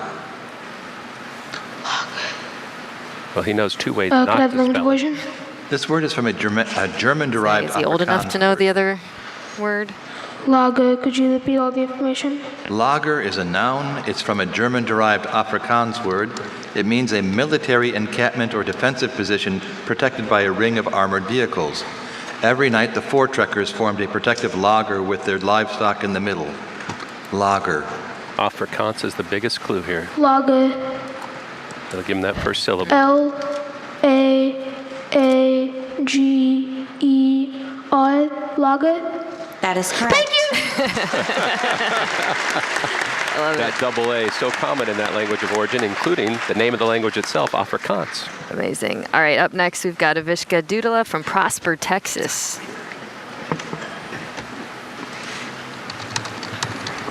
Hi. How are you, Abishka? Good. Ready? Your word is darba. All information? Darba is a noun. It's from Sanskrit. It means a grass of India used in Hindu ceremonies. In preparation for the votive ritual, the priest formed a small circle out of darba and wore it as a ring. Darba. Can you repeat all the information? Darba is a noun. It's from Sanskrit. It means a grass of India used in Hindu ceremonies. In preparation for the votive ritual, the priest formed a small circle out of darba and wore it as a ring. What's the language of origin? Sanskrit. Could you repeat the word? Darba. Can you say it? Darba. There may be an inclination to Darba. put an extra letter at the front. Darba. D-A-R-B-H-A. Darba. That is correct. Thank you. You put that silent H in the right spot, not the wrong Yeah, spot. that's what I was worried about. You made me so worried when you introduced these ideas. All right, next up we got first-timer Krish Van Junith from Irving, Texas. Like, don't do it, don't do it. Okay, good. Krish, listen carefully to your word and its definition. The word is turum. Turum means a large Australian food fish, probably of a large family of marine percoid fishes with widely forked tail, chiefly of warm seas. Turum. Can I have all the pronunciations? Just turum. Turum. Can I have the definition again? A large Australian food fish, probably of a large family of marine percoid fishes with widely forked tail, chiefly of warm seas. Can I have the language of origin? This word is from a native name in Australia. In other words, Turum. no real linguistic clue. You're stuck on familiarity or how it sounds. Single Can you say it consonant, again for double me? consonant. Turum. It's a noun. It is a noun. And you get so many schwa words that could throw you on these vowel sounds too.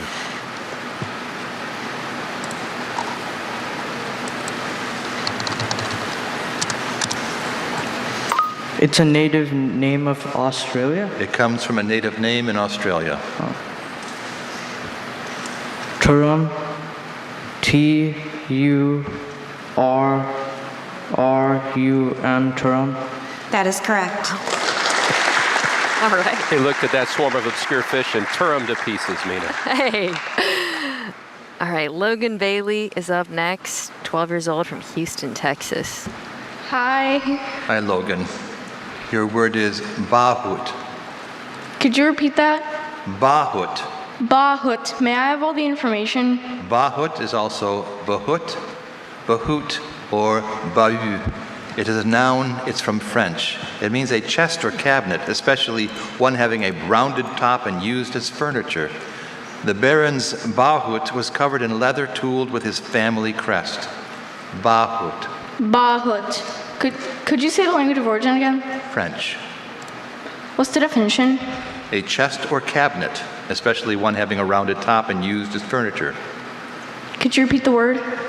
Bahut, bahut, bahut, bahut. Hopefully the combination Bahut. of all of those will help them. Bahut. B-A-H-U-T. Bahut. That is correct. Way to go, Logan. And kudos to Dr. Sietsema. He's had a tough round to pronounce, Yeah. and he nailed all of those. Truly. All All right. those sounds are hard to make. So this is a fun one. Next up, we have Zachary Teo, who's the youngest competitor at 9 years old, and yet he made it to the semis last year as well. Dr. Sietsema. Hello, Zachary. I want you to listen carefully to your word and its definition. The word is hutu. Hutu means a South American bird that lives in tropical forests, resembles a jay in form, is colored chiefly green with blue, black, and rufous markings, and has a long, peculiarly shaped tail. Sorry about that. Hutu, may I have the origin? This word is from an Arawak word and is ultimately of imitative origin. Hutu, can I have the part of speech? Noun. Hutu, can I have it in a sentence? In addition to insects and fruit, the Hutu also feeds on small lizards, snakes, and frogs. Hutu, are there any alternate pronunciations? Only Hutu. Hutu? Hutu. Hutu. Imitative origin Hutu. means you spell it how it sounds. That's what that derivation indicates. You said the origin is Arawak? Arawak, yep. But ultimately Hutu. imitative. Imitative.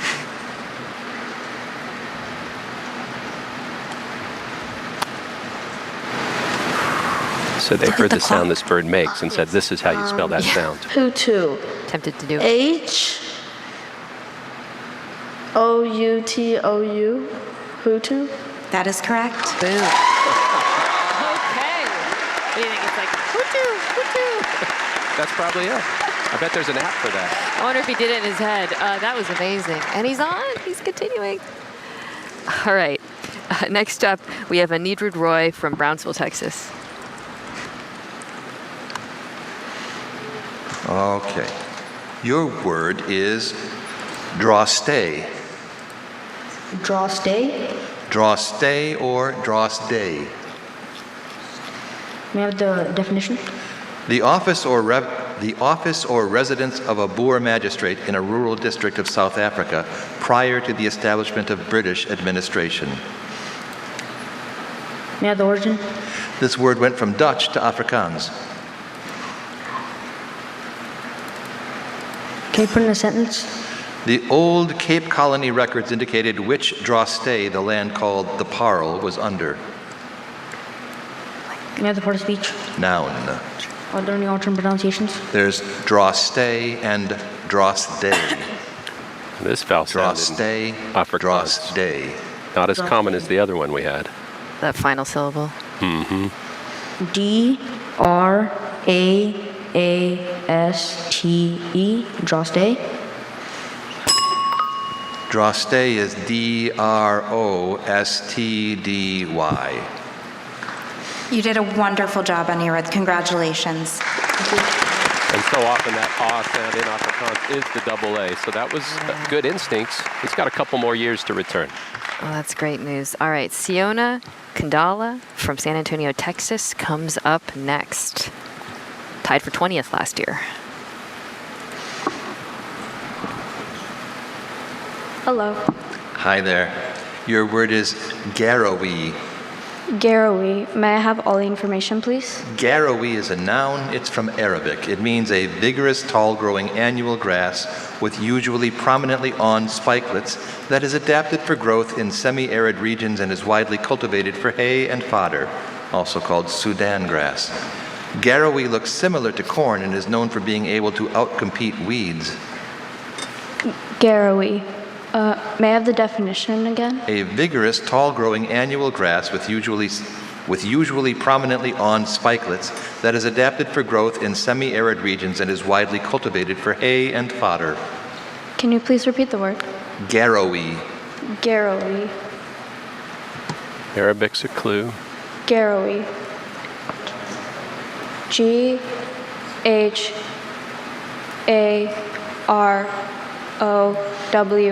Garrowy.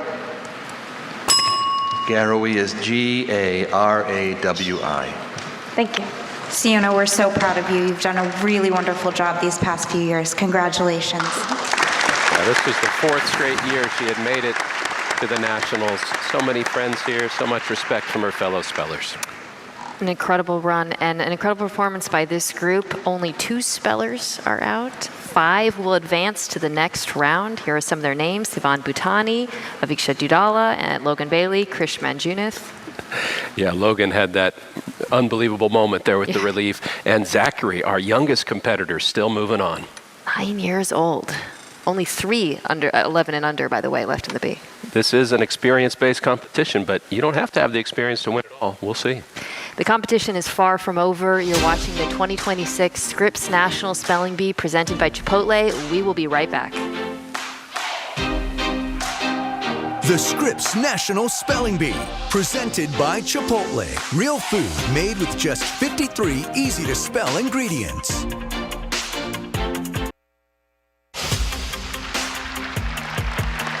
We are back. Round 7 is in its final stretch. The words are not getting any easier, and neither is the pressure to perform. Let's go to the stage with speller Sia Sumpath from Haymarket, Virginia.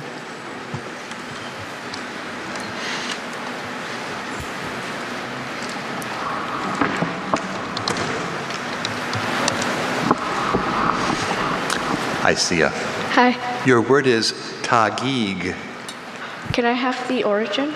This word is from a Southeast Asian geographical name. Can I have the definition? A city just southeast of Manila, Philippines. Are there any alternate pronunciations? Only Tagiig. Could you say it? Tagiig. Tagiig. Could you repeat the origin? This word is a Southeast Asian geographical name. Now, the vowel combinations in this word are common in the Philippines. He's not giving her a language of origin, but a country of origin. A city just southeast of Manila in the Philippines.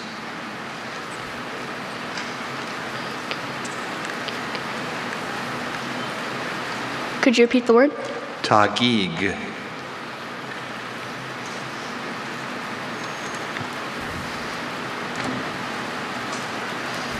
Taguig.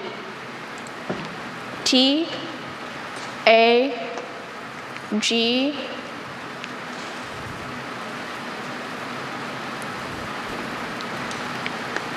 H I G. Taguig. Taguig is Taguig. Thank you. Congratulations, Sia, yet again. And if you've never been there or you haven't really studied land places, place names in the Philippines, maybe you're not going to get it. Common surnames Some of from the Filipino geography families. is so tough in this competition now. That is Sia's third B appearance. She can come back next year. Now we have Lassia Mohan from Herndon, Virginia. Another one of our youngsters. Yeah. Your word is quarili. Really, can I have the definition? Actions in a court. It's used in civil and ecclesiastic law. Quarili. Can I have the language of origin? It's from Latin. Can I have the part of speech? It's a plural noun. The end of this word, characteristically Latin. Can I have all the information? Quarili is a plural noun. This word is from Latin. It means actions in a court. It's used in civil and ecclesiastic law. The legal document detailing the full set of Benjamin's quarili ran to 87 pages. Plural part should give her the ending if she studied that. Quarili. Can you repeat the word? Quarili. You say it, please. Quarili. Quarili. Quarili. Q-U-E-R-I-L-A-E.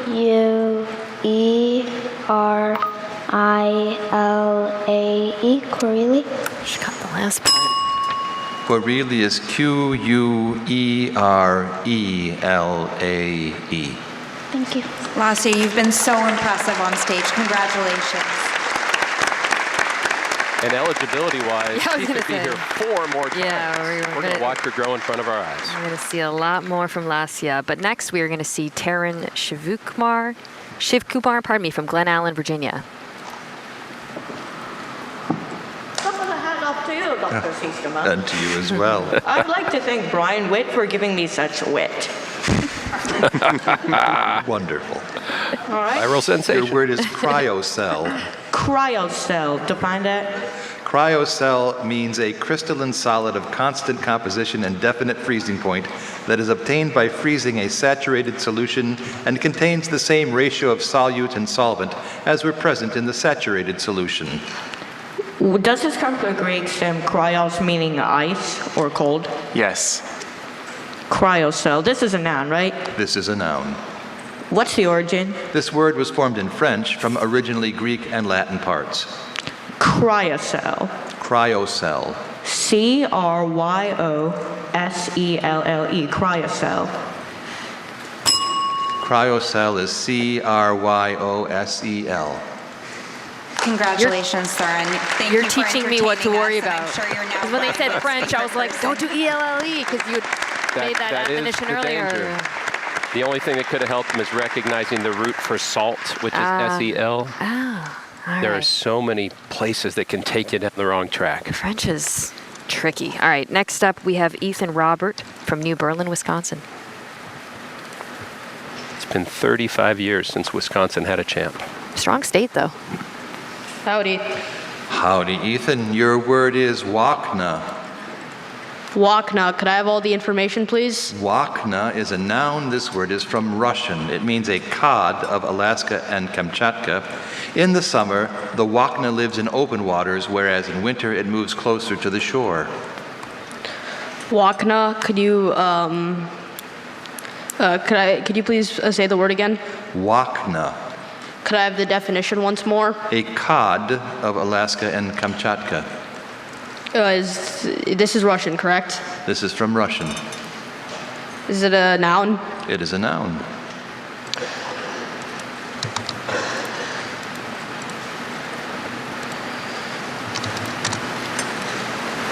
Wakna. Am I saying that right? Wakna. We'll all let you know if we hear something wrong, but otherwise we don't answer that question. Wakna. W-A-K-N-A. Wakna. Wakna is W-A-C-H-N-A. Ethan, congratulations on another top finish. We're very proud. He's been so fun to watch here the last few years. And around where he lives, you see a lot of words that sound like that and have a K in them. thinking about that, yeah. Waukegan, right? Sometimes you just have that in your head and you can't get away from it. Ethan finished tied for 10th last year. Another great performance. That'll be his final B performance. Another group has finished. All 4 spellers are out. 0 will advance to the next round. So we've made it to the end of the round, and in that round we had 23 that heard the bell. 31 are advancing to the next. More incredible spelling is coming your way. In just a few minutes, the next round of competitors steps onto this stage at the 2026 Scripps National Spelling Bee Semifinals. Don't go anywhere.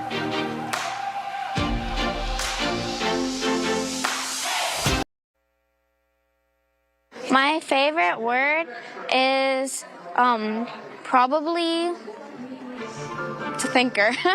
It's hard to pick. Oh my gosh. Probably some really long German word or something like Scherenschnitte or Schadenfreude. Probably pneumono ultramicroscopic silicovolcanoconiosis. It's a lung disease from volcanic ash. My favorite word is Bewusstseinslage. My favorite word is the word niche. Boo-ta-ta-ta-ta. Maxdotic gaudy pans. Wow gadoo. Zenza-zenza-zenzik.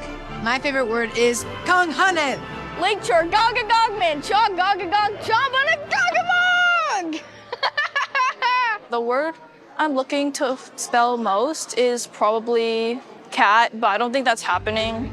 A fun fact about me is that I can recite 109 digits of pi. 3.14159265358979323844626. I have been learning Indian classical singing for the past 7 years. I like to watch soccer with my guinea pigs. I play ping pong and cricket. I do Taekwondo. I'm currently a semi-black belt. I'm about to show you a front kick. 3832799502. 88419716. If I had a superpower, I would want super speed. Because with super speed, you can enjoy your life to the fullest and do everything you've ever wanted. And it wouldn't even take a day. I think my superpower would be mind reading. Teleportation or something. Freeze time. To invent things miraculously, so then I could solve all the problems and make people enjoy their lives. To know all of the words in the English dictionary. If I woke up with a superpower, I think it would be to win the spelling bee. 7067982148086513282, and that's all I know.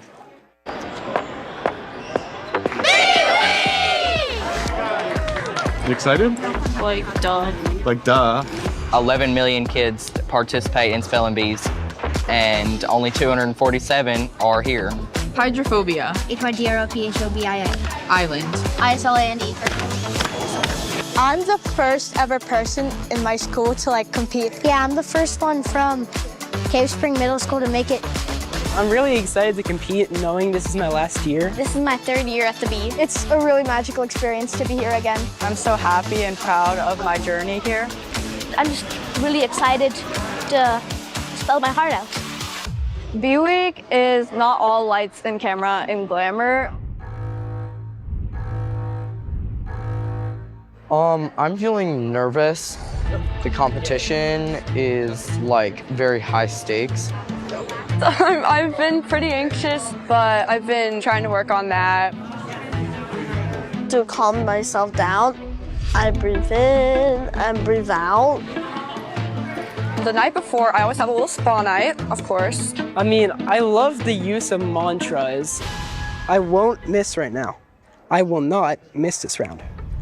I happen to be a theater kid from Alaska, and our first rule when you don't know what to do on stage is add jazz hands.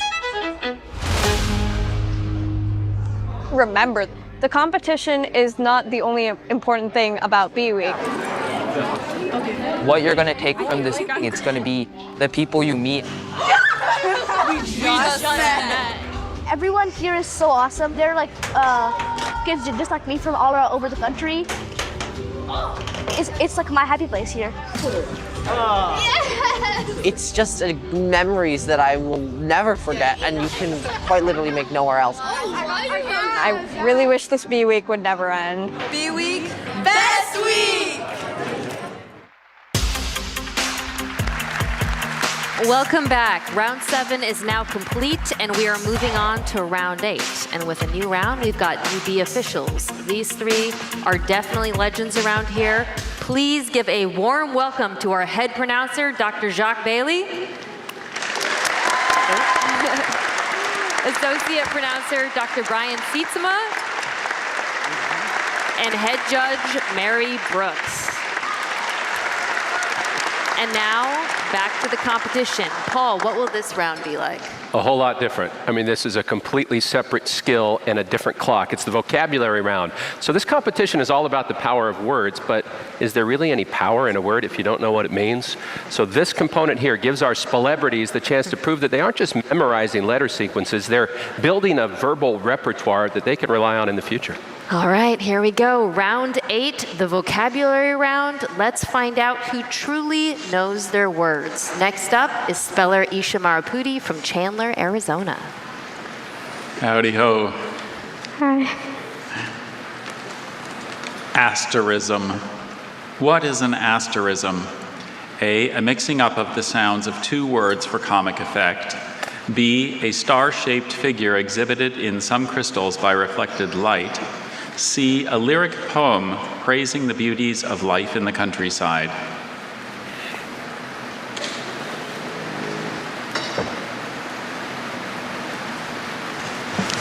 B, a star-shaped figure exhibited in some crystals by reflected light. That is correct. Thank you. And 30 seconds goes by so quickly.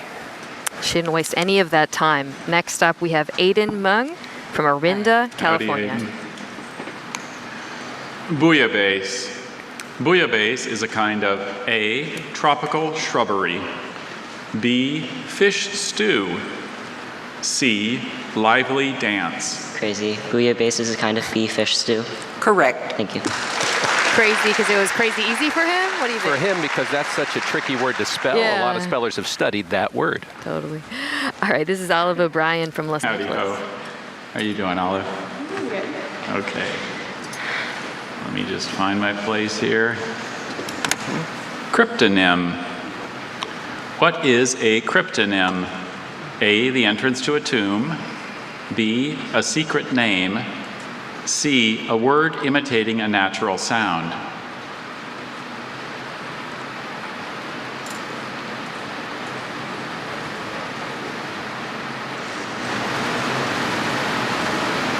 A cryptonym is B, a secret name? Correct. Thank you. She studied both of the Greek roots that are in that word, but you see how those other potential definitions try to throw you off, like the first one in that case. Next up, also in Los Angeles, Oliver Halkett. Bailey. Howdy, Oliver. Patina. Patina refers to A, buried layer of rock produced by sediment deposits. B, a surface made beautiful by age or use. C, the absence of moral, religious, or cultural values.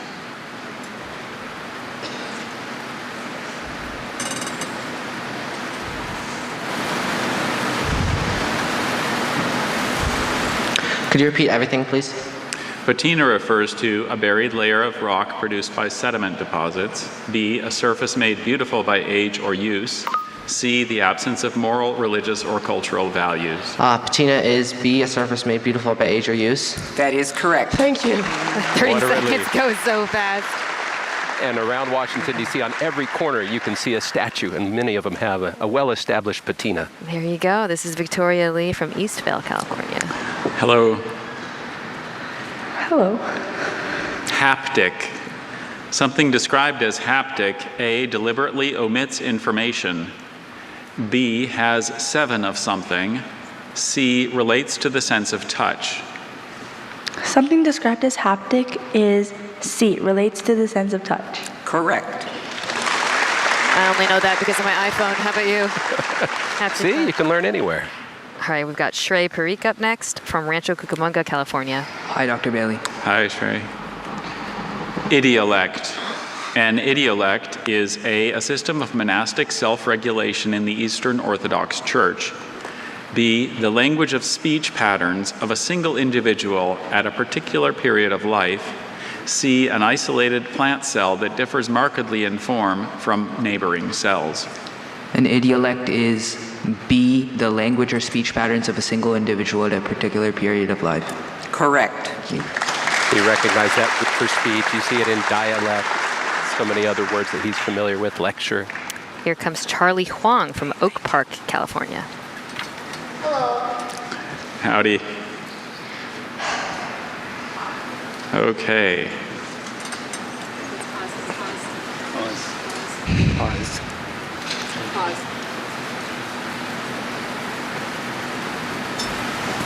Just a second here.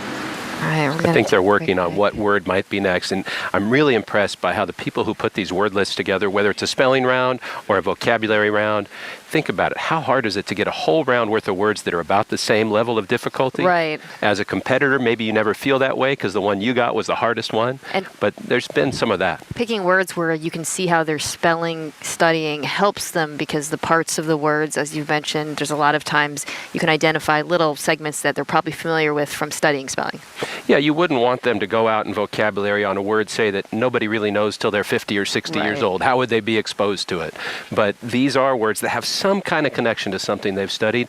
Those other definitions, though, can really throw you off. You see a little clue and you seize on it, and you don't have that much time to recover because 30 seconds is not a lot of time at all. The 30-second, the timer is what gets to me every time because, you really can't ask that many questions. You have to leave enough time to give the letter and the entire answer, and of course the pronouncers are cognizant of that as well. And you can see if you've been watching for a while, whether it's Dr. Sietsema, Dr. Mock, Dr. Bailey, every single pronouncer is so intent on giving the speller the best opportunity. They can't give them some clues. They just need to stay consistent, say what the dictionary says. But you've heard so many spellers over the years, pronouncers, everyone, you'll hear this a lot if you come to the B. You're not competing against the other spellers, you're competing against the dictionary. And I think we've seen that bear itself out today. Or you're competing against the schwa. The schwa's got a pretty good track record today, unfortunately. You've been doing this for so long. How often do you see top spellers, maybe ones who have advanced very far in the competition before, get tripped up in the vocabulary round? It's happened a few times, and it's frustrating because you know how much time they, their families, some cases coaches have put in, but it's part of the competition. And really that's why. We need to know what these words mean. All right, we're going to go back to Charlie Huang now for his word.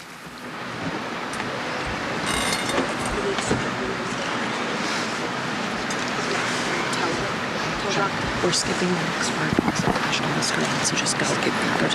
Skipping this word. I heard you say.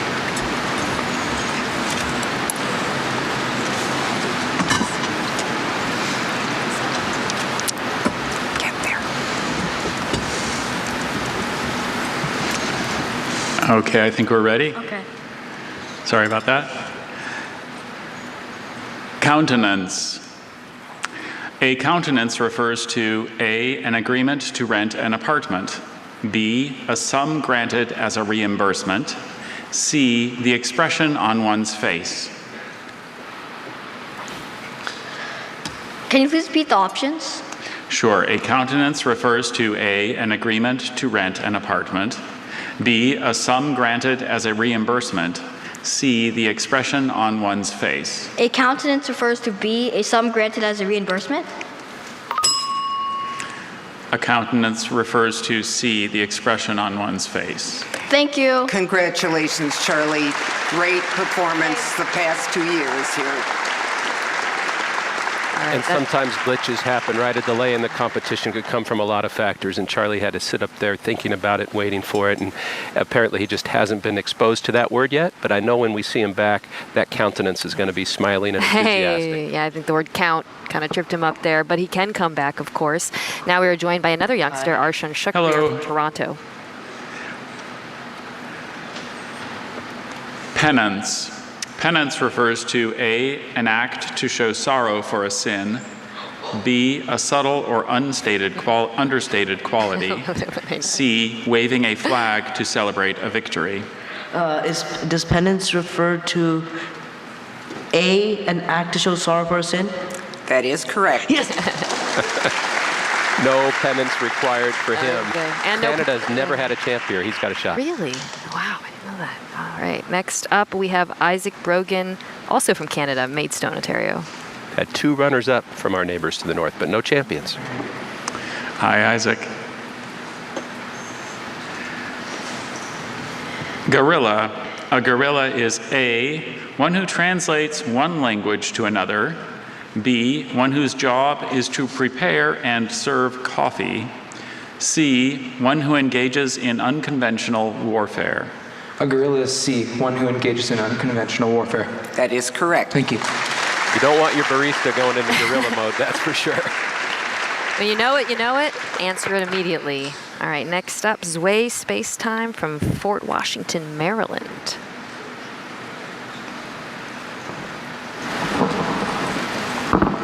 Hello. Hello. Promulgate. What does it mean to promulgate something? A, to cause it great harm or damage. B, to hide it in a secret place. C, to make it known by open declaration. C, to make it known by open declaration.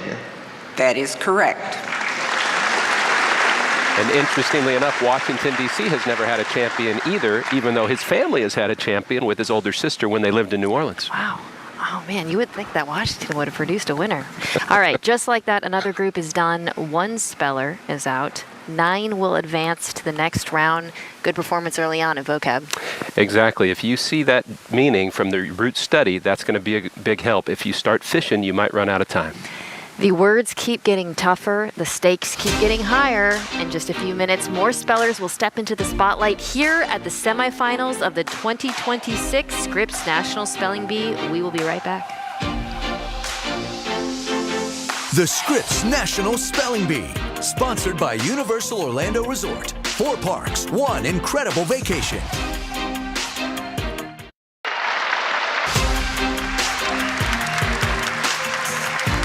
Welcome back to the show. The vocabulary round is underway, and the words tonight have been particularly challenging. I'm just amazed at how much these spellers know. Let's keep the vocab round going with next speller, Sarv Darving.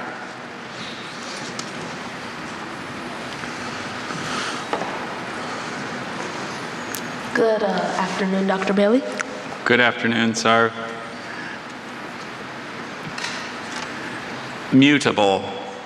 Something that is mutable, A, is free from sound or noise, B, needs help to survive, C, is prone or liable to change.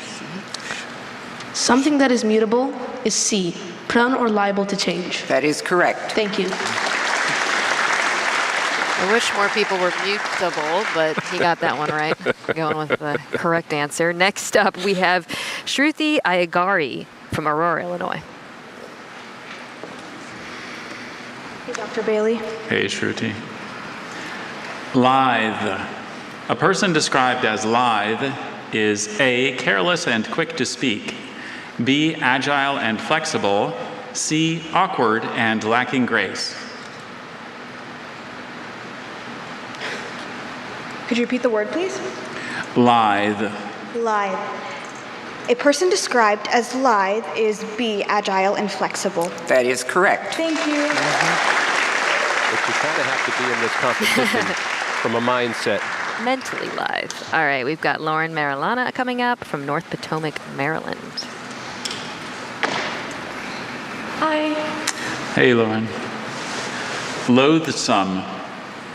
Something described as loathsome is A, faithful and loyal, B, repulsive and abhorrent, C, witty and amusing. Can you repeat the word? Loathsome. Something described as loathsome is B, repulsive and abhorrent. That is correct. Thank you. Yeah, like words with unknown origins. Not this round. Wade Salvi is coming up next from Minneapolis, Minnesota. I love how quickly in the vocab round you can tell when they know it. They're just, the faces give it away right away. The relief just washes over them, doesn't it? Hi, Wade. Hi. Myriad. Something described as myriad, A, consists of a very great number, B, is dark purple in color, C, has an extraterrestrial origin. Something described as myriad. A, consists of a very great number. That is correct. Thank you. It sure does. And just like the spelling rounds, Mina, there is that element of chance. If anyone else goes out this round, I bet you they know almost every other word in the round. Oh, all right. Hopefully that doesn't happen to Ananya Agarwal from Columbia, Missouri. Hi, Dr. Bailey. Howdy. Valise. A valise is A, glass vessel, B, a traveling bag, C, a brief saying. Can you repeat the question of the options again, please? A valise is A, glass vessel, B, a traveling bag, C, a brief saying. Is it A, glass vessel? I'm sorry, a valise is B, a traveling bag. Thank you. Ananya, another great finish. Thank you for being part of the B. Congratulations. That was Ananya's second straight and final B performance. Got tripped up by one of those fake outs. It really was, unless maybe you're thinking valet, maybe that would have helped in terms of the first half of the word. This is coming up, Ishan Gupta from New Jersey City, New Jersey. Eremic. Something described as eremic relates to A, deserts or sandy regions, B, lack of energy or vitality, C, the accumulation of toxins in the blood. Okay, eremic, could you repeat the question and all the answer choices, please? Something described as eremic relates to A, deserts or sandy regions, B, lack of energy or vitality, C, the accumulation of toxins in the blood. Okay, repeat the word. Eremic. Eremic. Okay, something described as eremic relates to A, deserts or sandy regions. That is correct. Thank you. I think he knew it from the get-go. Just wants to take his time, not be tricked as we've seen some of the others. Hello, Dr. Bailey. Jay Knight. Hello, Jay. New York. Okay. Indelible. Something described as indelible is A, not fit for food, B, inexpensive, C, permanent.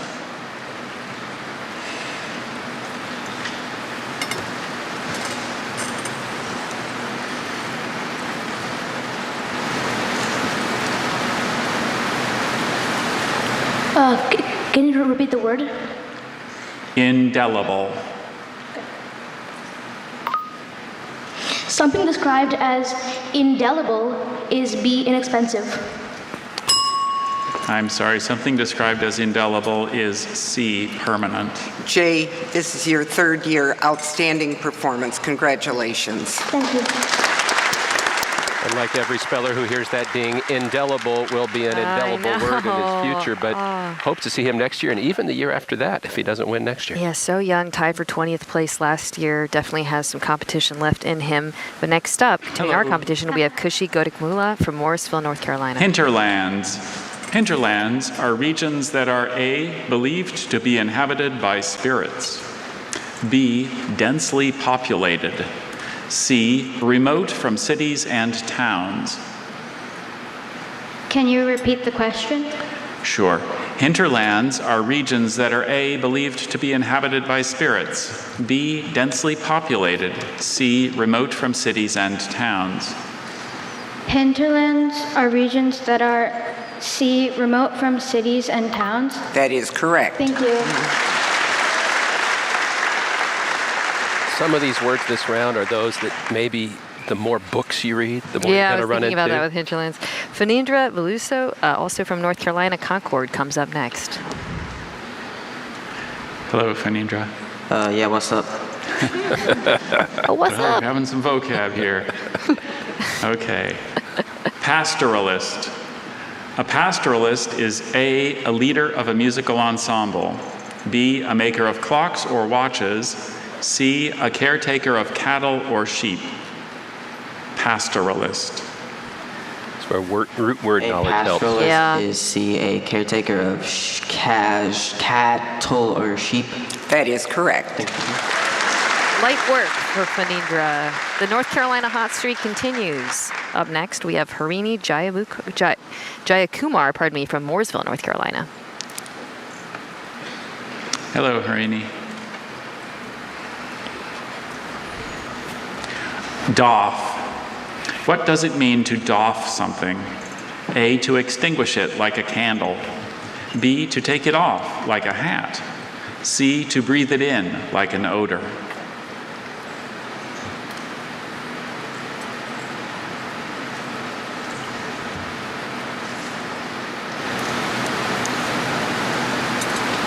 To doff something means to take it off like a hat. That is correct. What a relief. She doesn't have to doff that lanyard just yet because she's moving on. Feels like another one you might have learned from kids' books, perhaps. Checking the numbers after that group, 2 spellers are out. 8 spellers will advance to the next round. There's still a lot of competition left tonight. You are watching the 2026 Scripps National Spelling Bee presented by Chipotle. We'll be right back. The Scripps National Spelling Bee, presented by Chipotle. Real food made with just 53 easy-to-spell ingredients.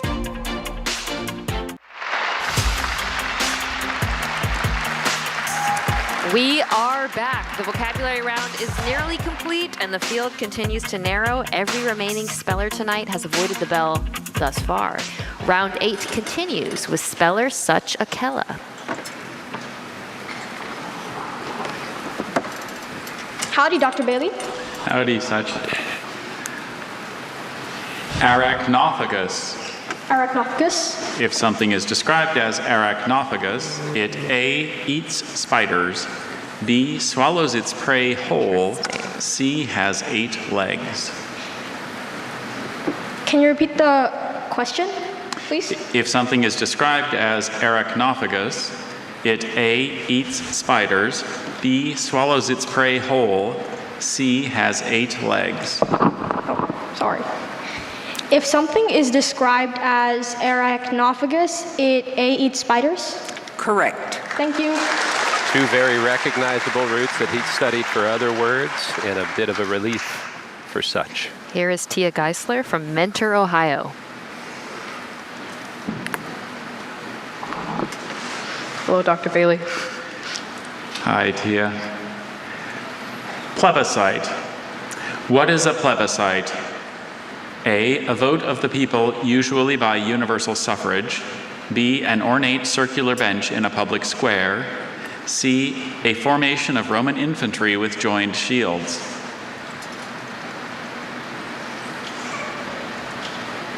Can you please repeat the word? Plebiscite. A plebiscite is A, a vote of the people, usually by universal suffrage. That is correct. Single dads. We've seen a lot of science words. That was a history word. Yeah. Pay attention in history class. You're going to have a better clue on that one. All right, this is William Fuller from Wagner, Oklahoma. Or even civics, I suppose. Hi, William. Hi, Dr. Bailey. Ailurophile. What does an ailurophile love? A, books. B, cats. C, cold temperatures. An ailurophile loves B, cats. That is correct. Prefix help there? Very much so, in years of studying.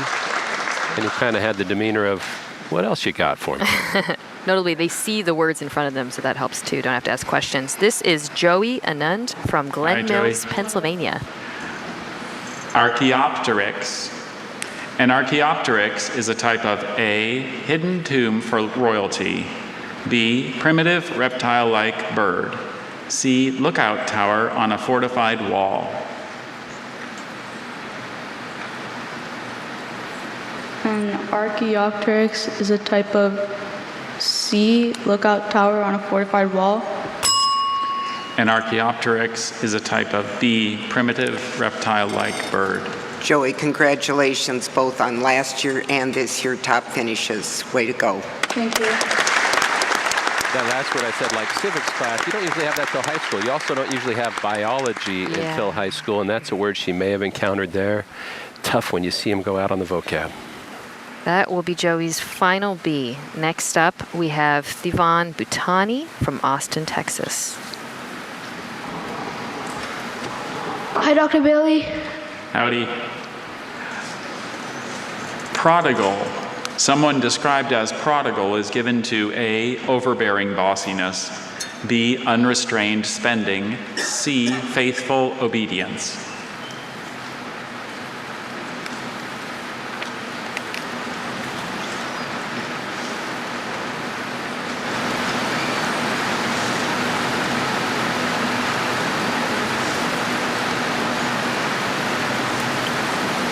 Someone described as prodigal is given to A, overbearing bossiness. I'm sorry, someone described as prodigal is given to B, unrestrained spending. You know we're going to look forward to seeing you back, if not next year, in the years to come. Congrats on a wonderful finish in your first year here, second year here. Thank you.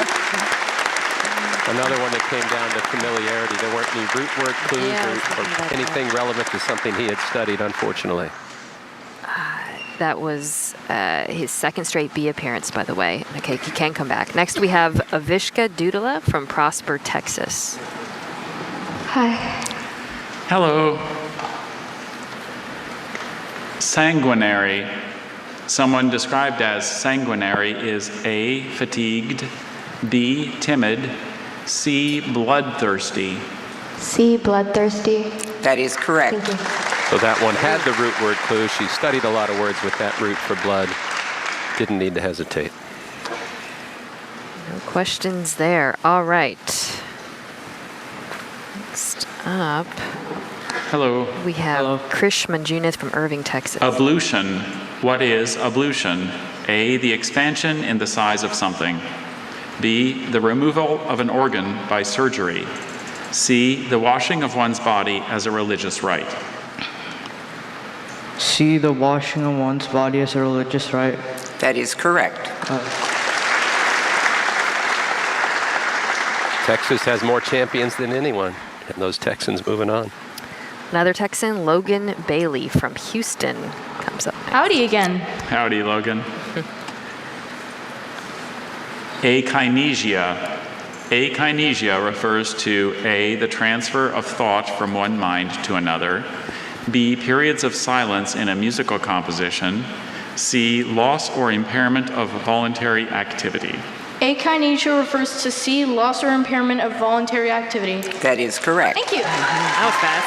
If he wants to major in kinesiology, he's all set. Okay. We have 9-year-old Zachary Teo from Houston coming up next. I just wonder what the vocab round and Hello again. Howdy once again, Dr. Bailey.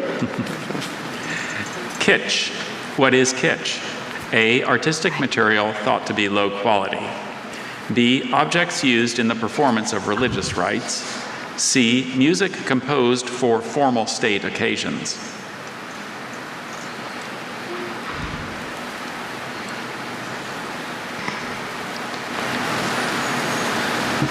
Could you repeat the question and the answer choices? What is kitsch? A, artistic material thought to be low quality. B, objects used in the performance of religious rites. C, music composed for formal state occasions. Kitsch is... Time?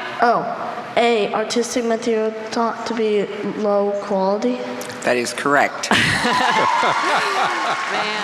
that was so hard because what we were talking about. That's one where maybe necessarily you couldn't puzzle it out. You just have to know it, and it seems like you did. How many third graders have read the word kitsch? I mean, come on. Oh, loving his performance. Let's take a look at the numbers. 2 spellers are out. 7 spellers will advance to the next round, Paul. Yes, and a lot of them are breathing that sigh of relief that it's going back to spelling, the thing they're more familiar with, more used to. But it is important that they're gaining something from this competition that's going to help them in whatever path they choose. Absolutely. Coming up next, more remarkable young spellers, more challenging words, and more unforgettable moments. We'll be right back with the 2026 Scripps National Spelling Bee Semifinals. The Scripps National Spelling Bee, sponsored by Events DC, the official sports and convention authority of Washington, D.C. World-class people delivering world-class events. Welcome back. We have made it to round 9. 24 spellers are left, and we're getting closer and closer to finding out who will move on and get the chance to be crowned the 2026 Scripps National Spelling Bee champion. Joining us at the judges' table for this round, please welcome Associate Pronouncer Christian Axelgard. I'm not there.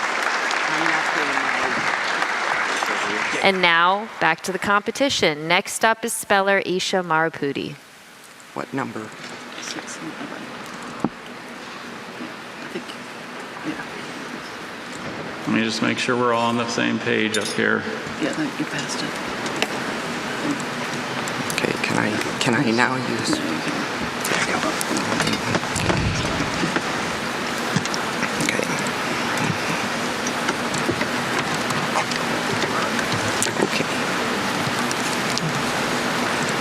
Okay, I think we're ready. Polymonium. Polymonium. Are there any alternate pronunciations? I have just the one, polymonium. Polymonium. May I have the definition, please? It's any plant of a genus of herbs having pinnate leaves and large cymose paniculate flowers with herbaceous calyx, declinate stamens, and mucilaginous seeds. Polymonium. May I have the language of origin, please? Yes, polymonium is from Greek-derived Latin. Polymonium. May I have the part of speech, please? Noun. Could you repeat the word? Polymonium. Polymonium. The second vowel is. Could you repeat all the information?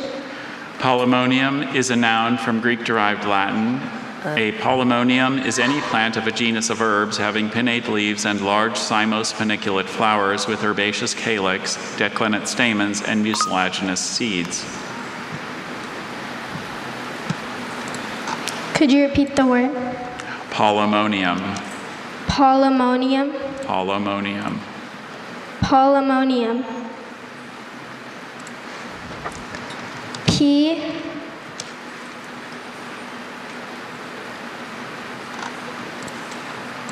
A-U-L-O-M-O-N-I-U-M. Polymonium.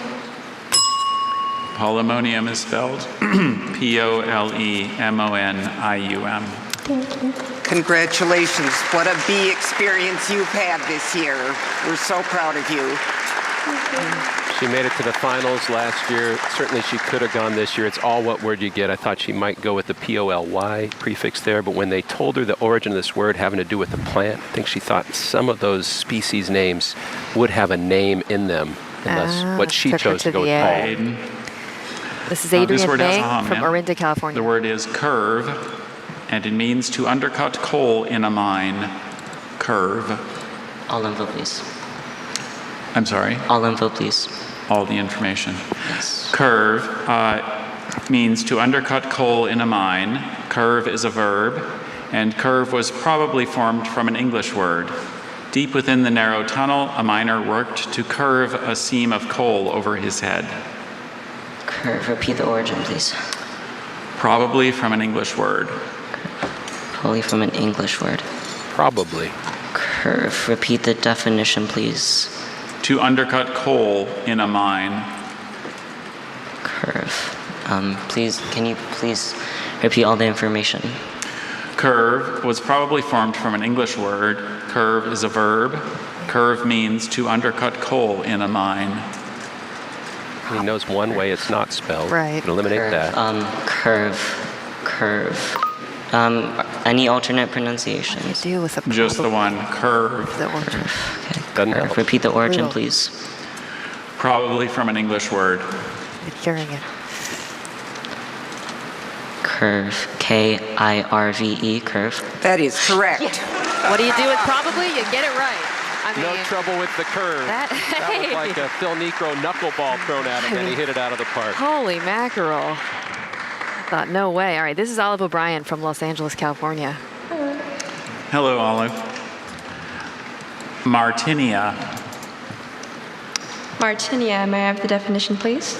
Any plant or flower of a type genus comprising annual or perennial downy and clammy herbs with a bell-shaped bladdery calyx, spreading corolla tube, and a two-beaked capsule. May I have the origin, please? Formed in Latin from an English name. Which always makes you nervous. If you don't know the name, It's also known might as not cat's spell it claw. right. Can you repeat the word, syllable please? to watch here, Martinia. which comes directly from the name of an English botanist 250 plus years ago. May I have it in a sentence, please? Martinia is also known as cat's claw because of the hooked spines at the tip of its blackened fruit. May I repeat the word twice, please? Martinia. Martinia.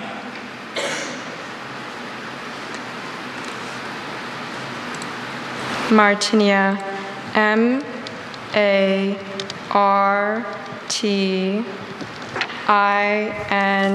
M-A-R-T-I-N-E-I-A.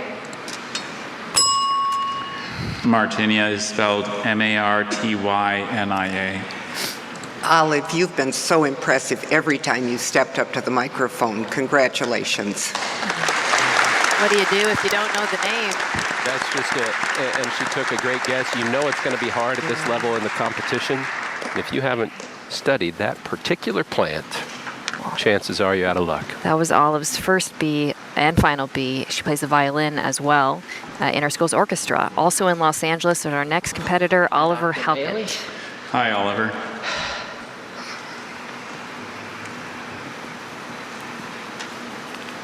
Galaini. This is a plural noun. It means wild birds.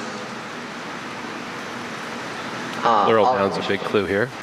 Galaini is from Latin. It's a plural noun. Galaini means wild birds such as wild turkey, grouse, pheasant, partridge, and quail that are fit or lawful for hunting. Galine, does this come from Galina, Latin chicken? You're on the right track. Okay. Galaini, could you repeat all the information one more time, please? Galaini is from Latin. It's a plural noun. It means wild birds such as wild turkey, grouse, pheasant, partridge, and quail that are fit or lawful for hunting. Okay, Galaini, are there any alternate pronunciations? Just Galaini. Galaini, are there any notable errors with my pronunciation? Galaini. Oh, okay, Galaini. Galaini, G-A-L-L-I-N-A-E, Galaini. That is correct. Thank you. He made me a little nervous how fast he went because the A and the E kind of blended together. Where he lives in Los Angeles, you can't go out to eat without getting some pico de gallo on your table. That's the root for rooster, so he knew the double L and he knew the suffix. Victoria Lee from Eastville, California is up now. Hello. Hi. Zinca. It's a usually treble wind instrument used especially for church choral music of the 16th and 17th centuries. It's also called cornet, a cornet. It's a Zinca. Can I have all the information? Zinca is a noun from German. A Zinca is a usually treble wind instrument used especially for church choral music of the 16th and 17th centuries, also called cornet. Are there any alternate pronunciations? Just the one, Zinca. Zinca? Not all words Zinca. we get from German follow the true German origins. And sometimes German has an This is extra German? consonant It's from German, yes. in this sound. Zinca. She should get the last vowel because it's German. there's the danger of adding an extra Zinka. consonant. Because they have those clusters. Z-I-N.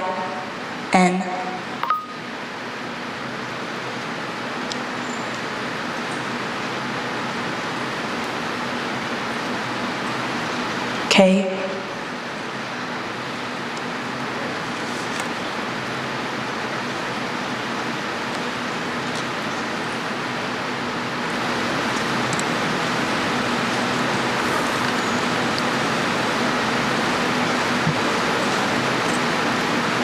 A. Zinka.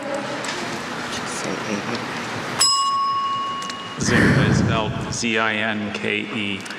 Thank you, Yep, everybody. and Victoria, congratulations. Last year and this year.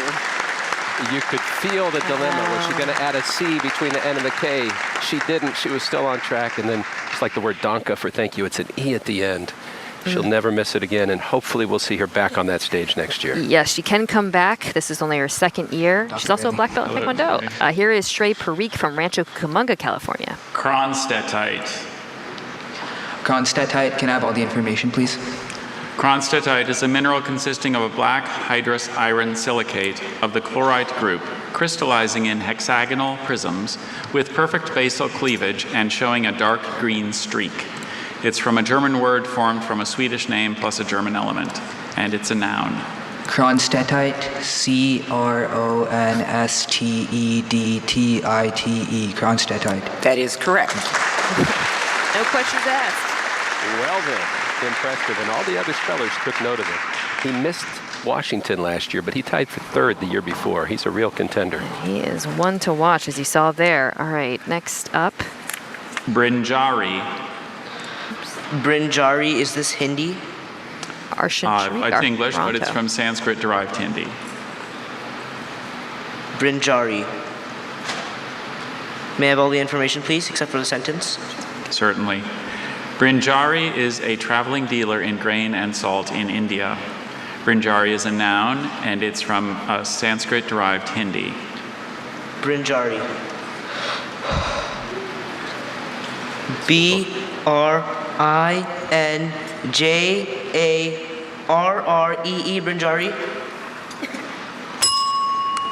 Brinjari is spelled B-R-I-N-J-A-R-R-Y.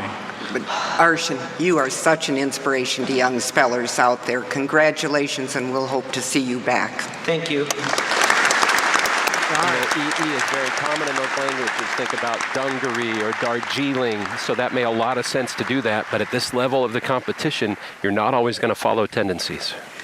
That was a hard one to go out on, but as Murray said, Arjun's got 2 more years to come back. Here comes his fellow Canadian competitor, Isaac Brogan from Maidstone, Ontario. Risu. Risu, may I please have all the information? Risu means to mine a very narrow vein by first stoping the rock wall on one side and then removing the ore. Risu is a verb, and the origin is unknown. Risu, you said it was unknown origin? Yes, that's right. Risu, may I please have all the information again? Risu is of unknown origin. Risu is a verb meaning to mine a very narrow vein by first stoping the rock wall on one side and then removing the ore. Risu. Risu, am I pronouncing it kind of correctly? Risu? We'd love to answer that question, but we'll jump on it if we hear anything. So just keep saying it in the mic. Risu. Risu. Are there any alternate pronunciations? Just Risu. I sure wish there were. We just can't guarantee that you have it right. So many different possibilities here if you haven't seen this word. And that first vowel sound will throw you off.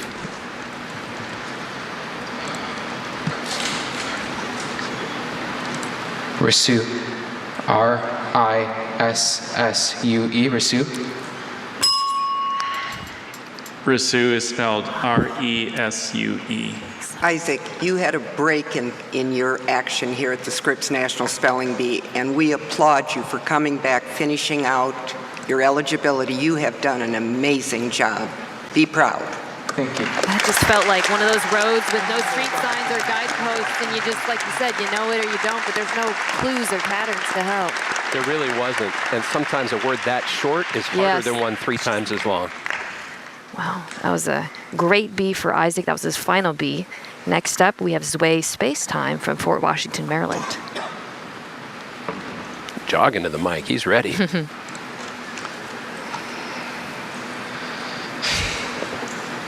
Palosopis. Is a participation noun? It's a noun. Or does any alternative pronunciations? Palosopis and It's the language origin of Tagalog. there's Palosopis and Palosopis. It's the language origin of Tagalog. Yes. Is that type of tree? Yes. Say it again. I think he knows this. Palosopis. Showing off. Palosopis. Palosopis. Palosopis.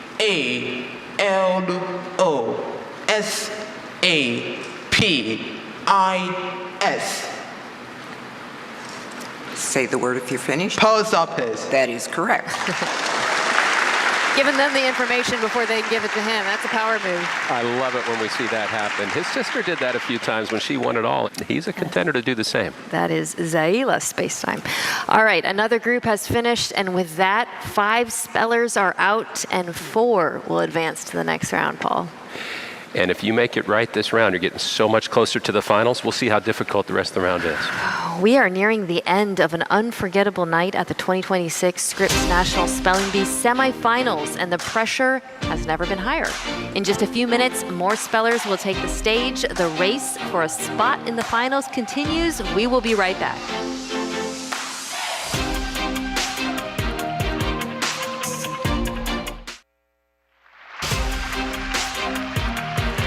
We are back, and round 9 is still going strong. The spellers who are left have been remarkable tonight. Let's see who is still standing after this.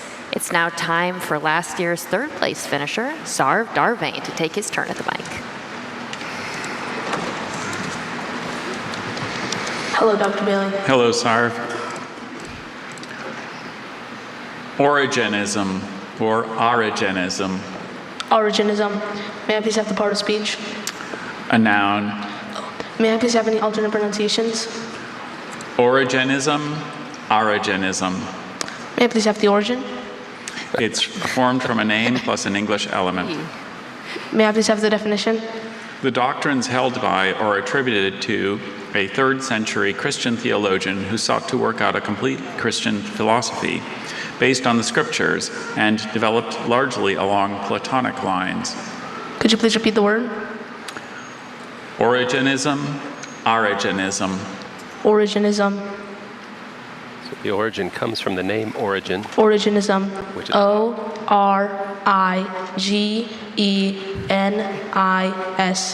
Originism. That is correct. Thank you. He kind of smiled when he said origin in a way that made me think he knew to avoid the fake out. He knew the 3rd century Christian theologian Origen. As one does at that age. All right, next we've got Shruti Ayagari from Aurora, Illinois. Hello, Dr. Bailey. Hello, Shruti.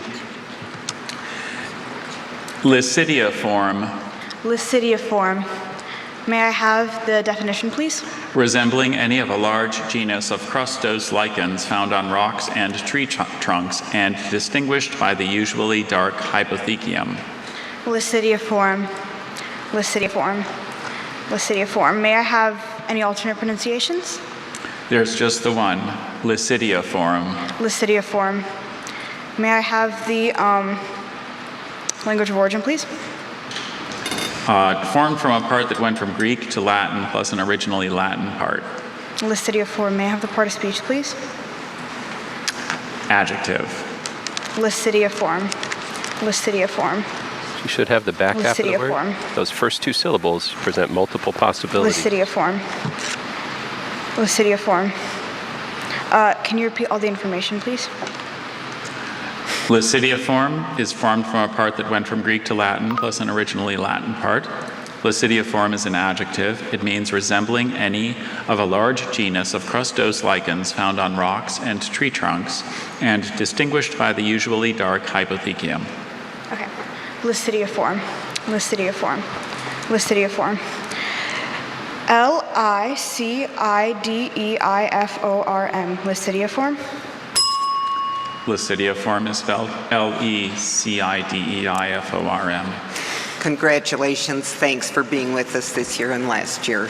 Great job. Unless you've gone so deep in that root knowledge that you've looked at the Greek root for a little dish, you weren't going to get that. That's a tough one for Shruti, who wraps up her B career with this performance. She hopes to become fluent in Spanish. I like that. All right, this is Lauren Hi, Lauren. Marilana from North Potomac, Maryland. Thartolatry. Thartolatry. Can I have all the information?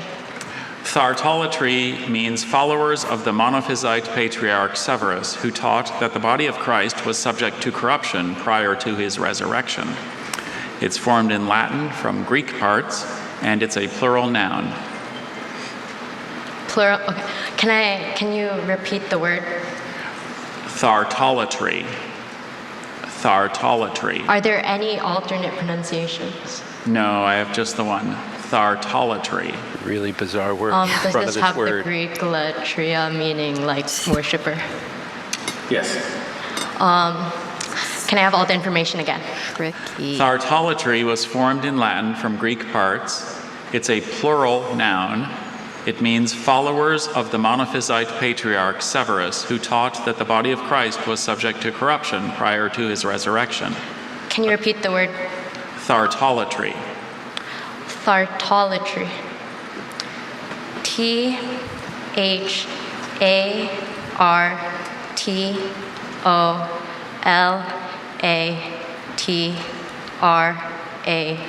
Thartolatry.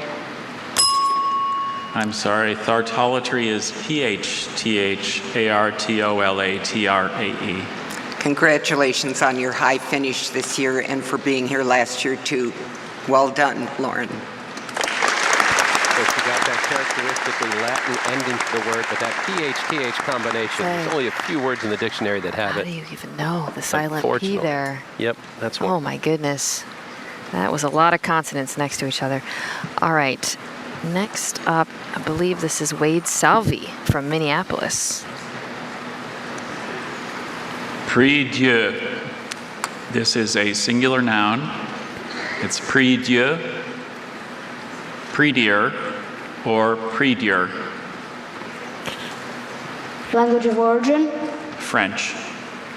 definition, A prie-dieu is a small kneeling bench designed for use by a person at prayer and fitted often with a raised shelf on which the elbows or a book may be rested, and sometimes with storage space, as for articles of devotion.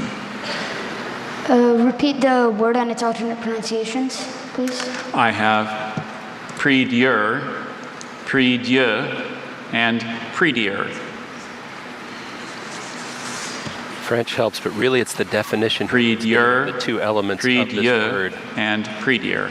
Which is one most kids his age are not familiar with. Prie-dieu.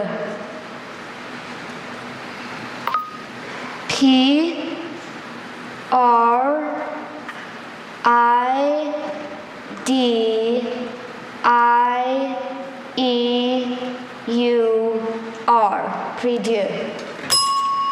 I'm sorry, prie-dieu is spelled P-R-I-E-D-I-E-U. Very impressive again this year, Wade. Hope to see you back.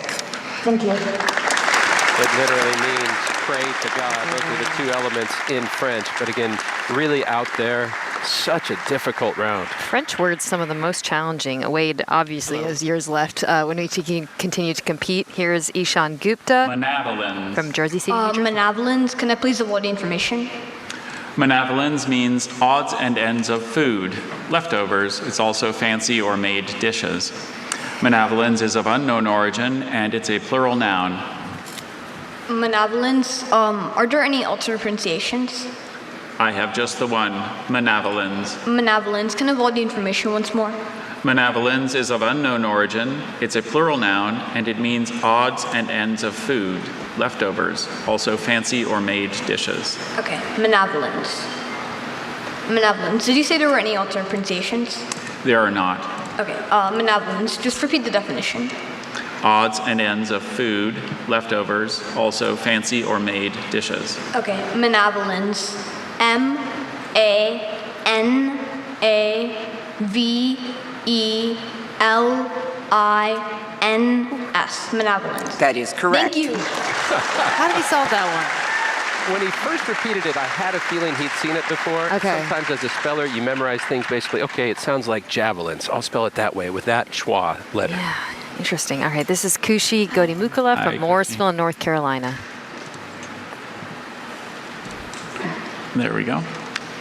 Caliceratta, Caliceratta, can I have the definition? a subphylum or other division of the arthropods comprising forms lacking antennae, but having an anterior pair of appendages derived from the antennae and including the horseshoe crabs, spiders, and scorpions. Caliceratta, Calicerata. Caliceratta, can I have the language of origin?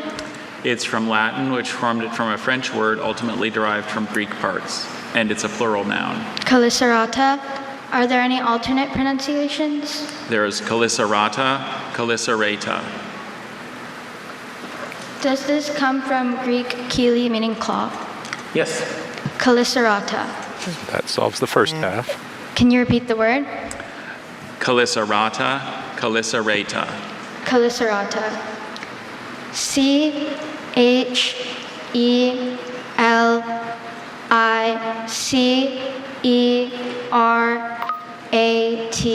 Caliceratta. That is correct. Thank you. And you'd say they're all separate, but you can feel momentum in the room sometimes. Yeah. And sometimes when there's been a round with some misses, spellers feel even more nervous. Good to see her come through. Also from North Carolina, Phanindra Beluso. Lucinoid, Lucinoid, could you give me the language of origin? it's from a Latin word probably formed from a Roman name. Could you give me the definition? Resembling a mollusk of a genus of chiefly tropical edible bivalve mollusks, having a white orbicular shell and a very long cylindrical foot. Lucinoid. Lucinoid, does this come from the Greek leukos, meaning white? I don't see that here. It's from a Latin word, probably from a Roman name. Does this come from the Latin lux, meaning light?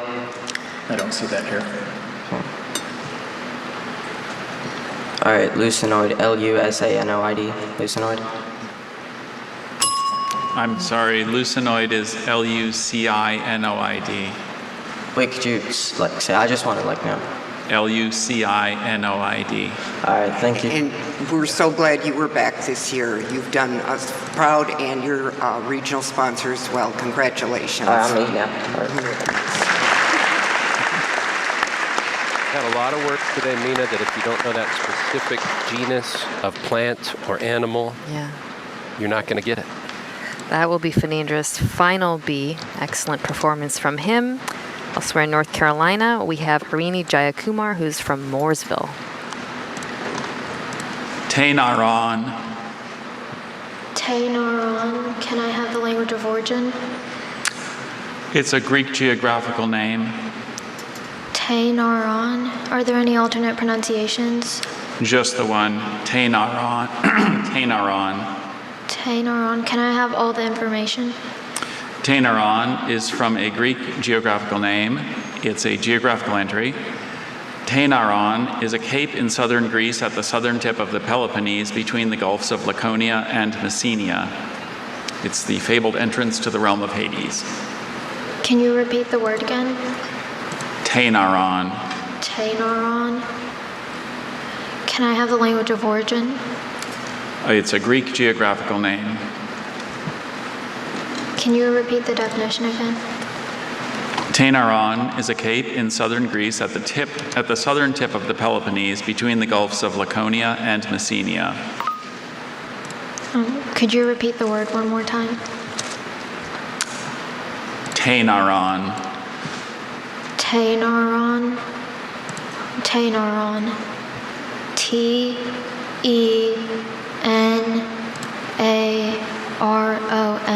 Tainaron. Tainaron is spelled T-A-I-N-A-R-O-N. 3 very impressive performances here. Congratulations. Thank you. Those geographical names are usually all or nothing words. If you've zoomed in on every corner of the map, maybe you know it. Otherwise, there wasn't anything in the dictionary entry to give her a clue. Some of these are so obscure. I don't know how these kids would know them. Such Akela is up next from Apex, North Carolina. Howdy. Howdy, Such. Uridinium. Uridinium. May I have the definition, please? The crowded, usually yellow or brownish aggregation of spore-bearing hyphae and spores of a rust that forms pustules or sori that become exposed by rupture of the host's cuticle or epidermis beneath which they develop. Can you repeat the definition, please? Yes. The crowded, usually yellow or brownish aggregation of spore-bearing hyphae and spores of a rust that forms pustules or sori that become exposed by rupture of the host's cuticle or epidermis beneath which they develop. It forms on like wheat plants and such. Does this come from the Greek eurus, meaning broad? Listen again to the language of origin, please. It's from Latin. Uridinium? Uridinium. Second syllable, that second vowel. It's a schwa. What's it going to be? Latin. May I have all the information again, please? Uridinium is from Latin. It's a noun. It means the crowded, usually yellow or brownish aggregation of spore-bearing hyphae and spores of a rust that forms pustules or sori that become exposed by rupture of the host's cuticle or epidermis beneath which they develop. Uridinium. Uridinium. Uridinium. I'm sorry, uridinium is Uredinium. Love your enthusiasm. We're going to hope to see you back. Thank you. Congratulations. Thanks so much. The word rupture in the definition there was the closest thing to a hint because that comes from the root for blast that has that E in it. But again, the schwa takes out another. That was Such's second straight B appearance. He can come back to compete next year. What an incredible round. Difficult words. The air is getting heavy in here. You can feel it, but these kids are up to the challenge. Let's see what happens the rest of the way. Well, let's look at these numbers. 6 spellers are now out. 3 will advance to the next round. We are so close to knowing who our finalists are going to be. You are watching the Scripps National Spelling Bee Semifinals. We will be right back.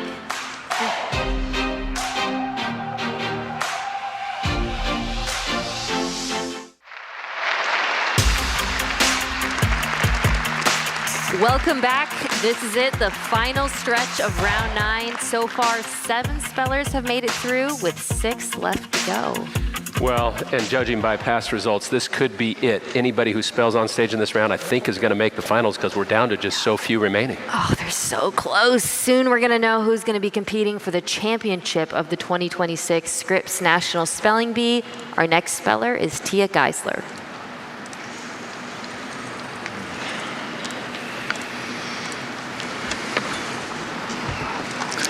Hello again, Tia. Hello. Malophagon. Can you please give me all the information? Certainly. Malophagon is an insect of an order of secondarily wingless insects comprising the bird lice. Malophagon was formed in Latin from originally Greek elements, and Malophagon is a noun. Can you please repeat the word again? Malophagon. Can you please give me the definition again? An insect of an order of secondarily wingless insects comprising the bird lice. Malophagon. Malophagon. M-A-L-O-P-H-A-G-A-N. Malophagon. I'm sorry, Malophagon is M-A-L-L-O-P-H-A-G-A-N. And Tia, we missed seeing you for a couple years, and we're so glad you were back this year. Such a high place finish. Congratulations. Thank you. The pattern of this round continues, really out there, forms of life somewhere. The only clue there for the double L is a root that refers to a lock of wool that apparently that insect eats. Tia is 12 years old, so she has another year of eligibility. This is William Fuller from Wagner, Oklahoma, coming up. Howdy, William. Hi, Dr. Bailey. So this is a compound entry, and I think you know you have to spell all parts of the word entry. The word is calorie pear, and this is a deciduous tree of the rose family that has upright branches forming a conical crown, heart-shaped glossy leaves with finely serrated margins, showy clusters of white flowers, and small, bitter, brownish, round fruits. Calorie pear. Calorie pear. It's a noun. Can you please give me the language of origin? Yes, it's from a Latin part formed from a French name plus a Latin-derived English word.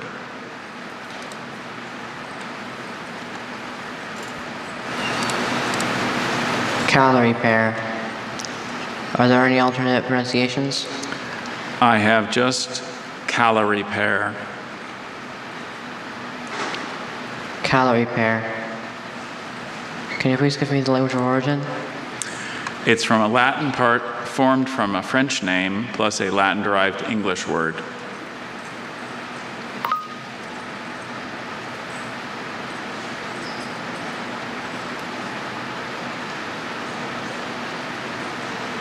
Take you in so many different directions.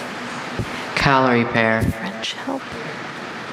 C-A-L-A-R-I-P-E-A-R.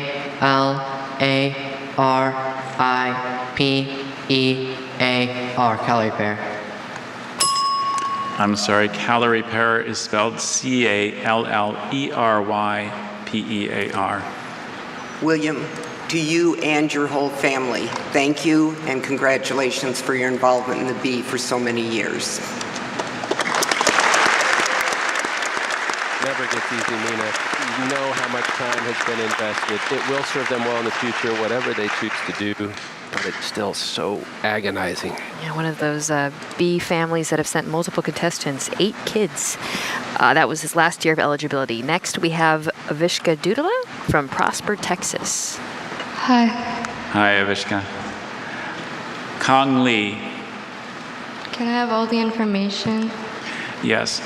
Kong Lee is one of the major divisions of the peoples of the Great Horde, a subdivision of the Kyrgyz living south of Lake Balkhash in Central Asia. Our dictionary gives no origin for this word, and it's a noun. Kong Lee. Kong Lee. In other words, good Can you luck. pronounce it one more time? Kong Lee. Can I have the language of origin? There is no origin given in the dictionary.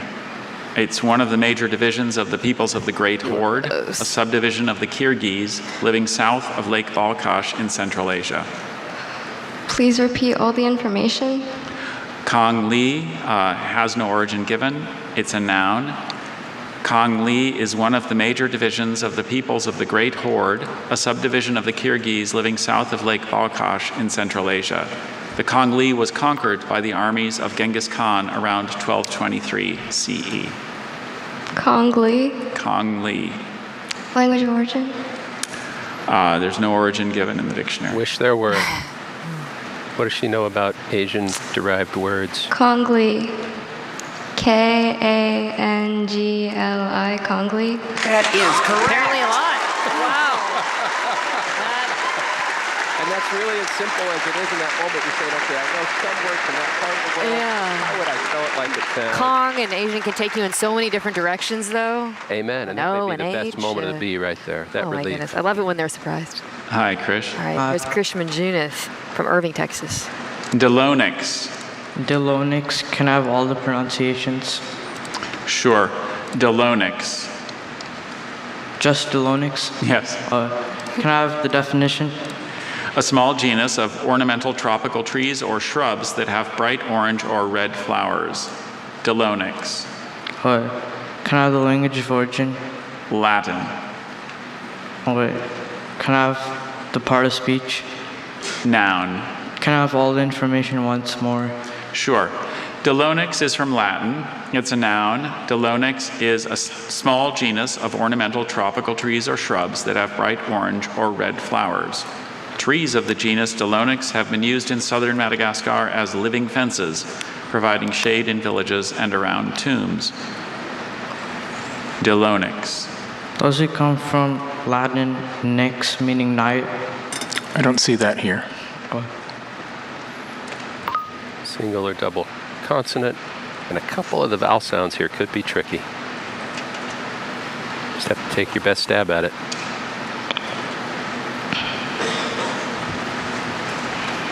Delonix. D-E-L-O-N-Y-X.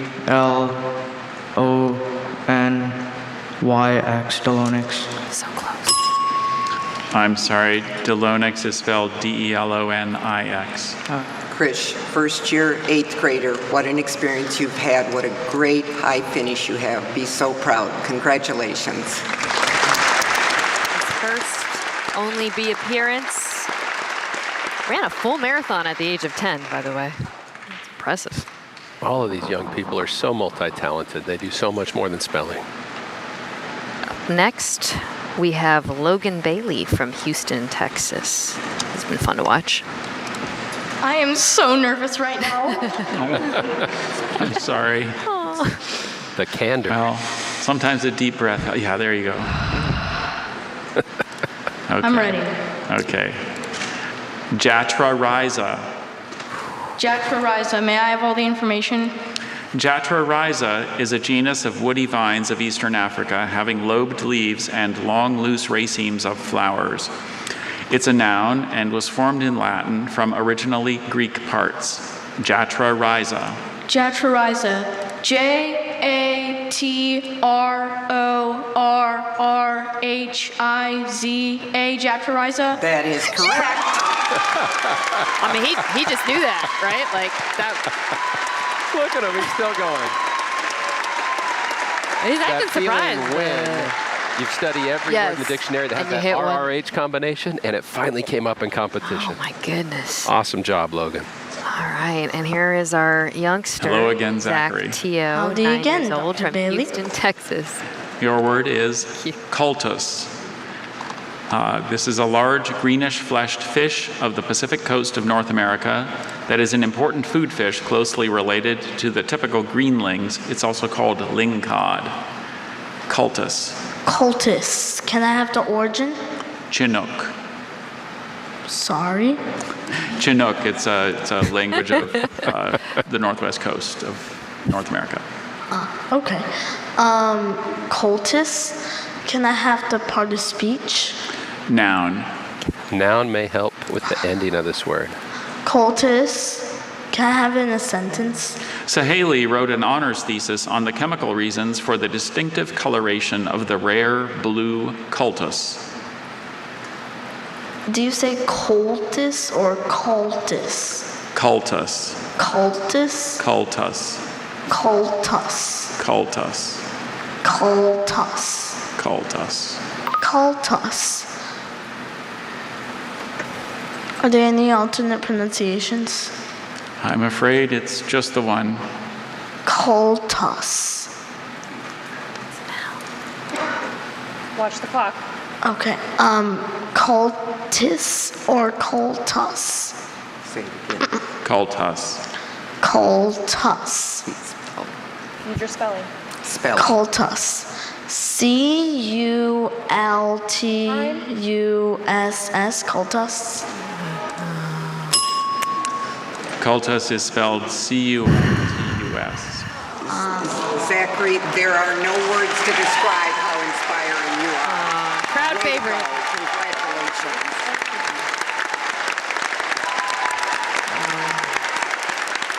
When you've never even heard of the language it comes from, and you still come that close, and we know we're going to see him again, hopefully multiple years. Yeah, 9 years old. He's got a lot of eligibility left. And a little I bit. do think we will see him again for sure. What an incredible semifinals. And there it is. We've got the finalists. Let's take a look at them. Yes. Round of applause.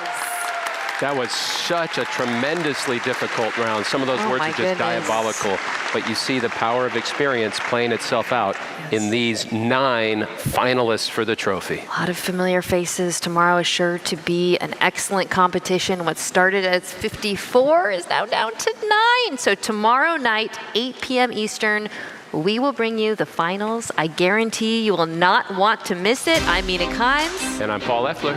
And from all of us here at the Scripps National Spelling Bee, good night.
Airlines is the official airline partner of the Scripps National Spelling Bee.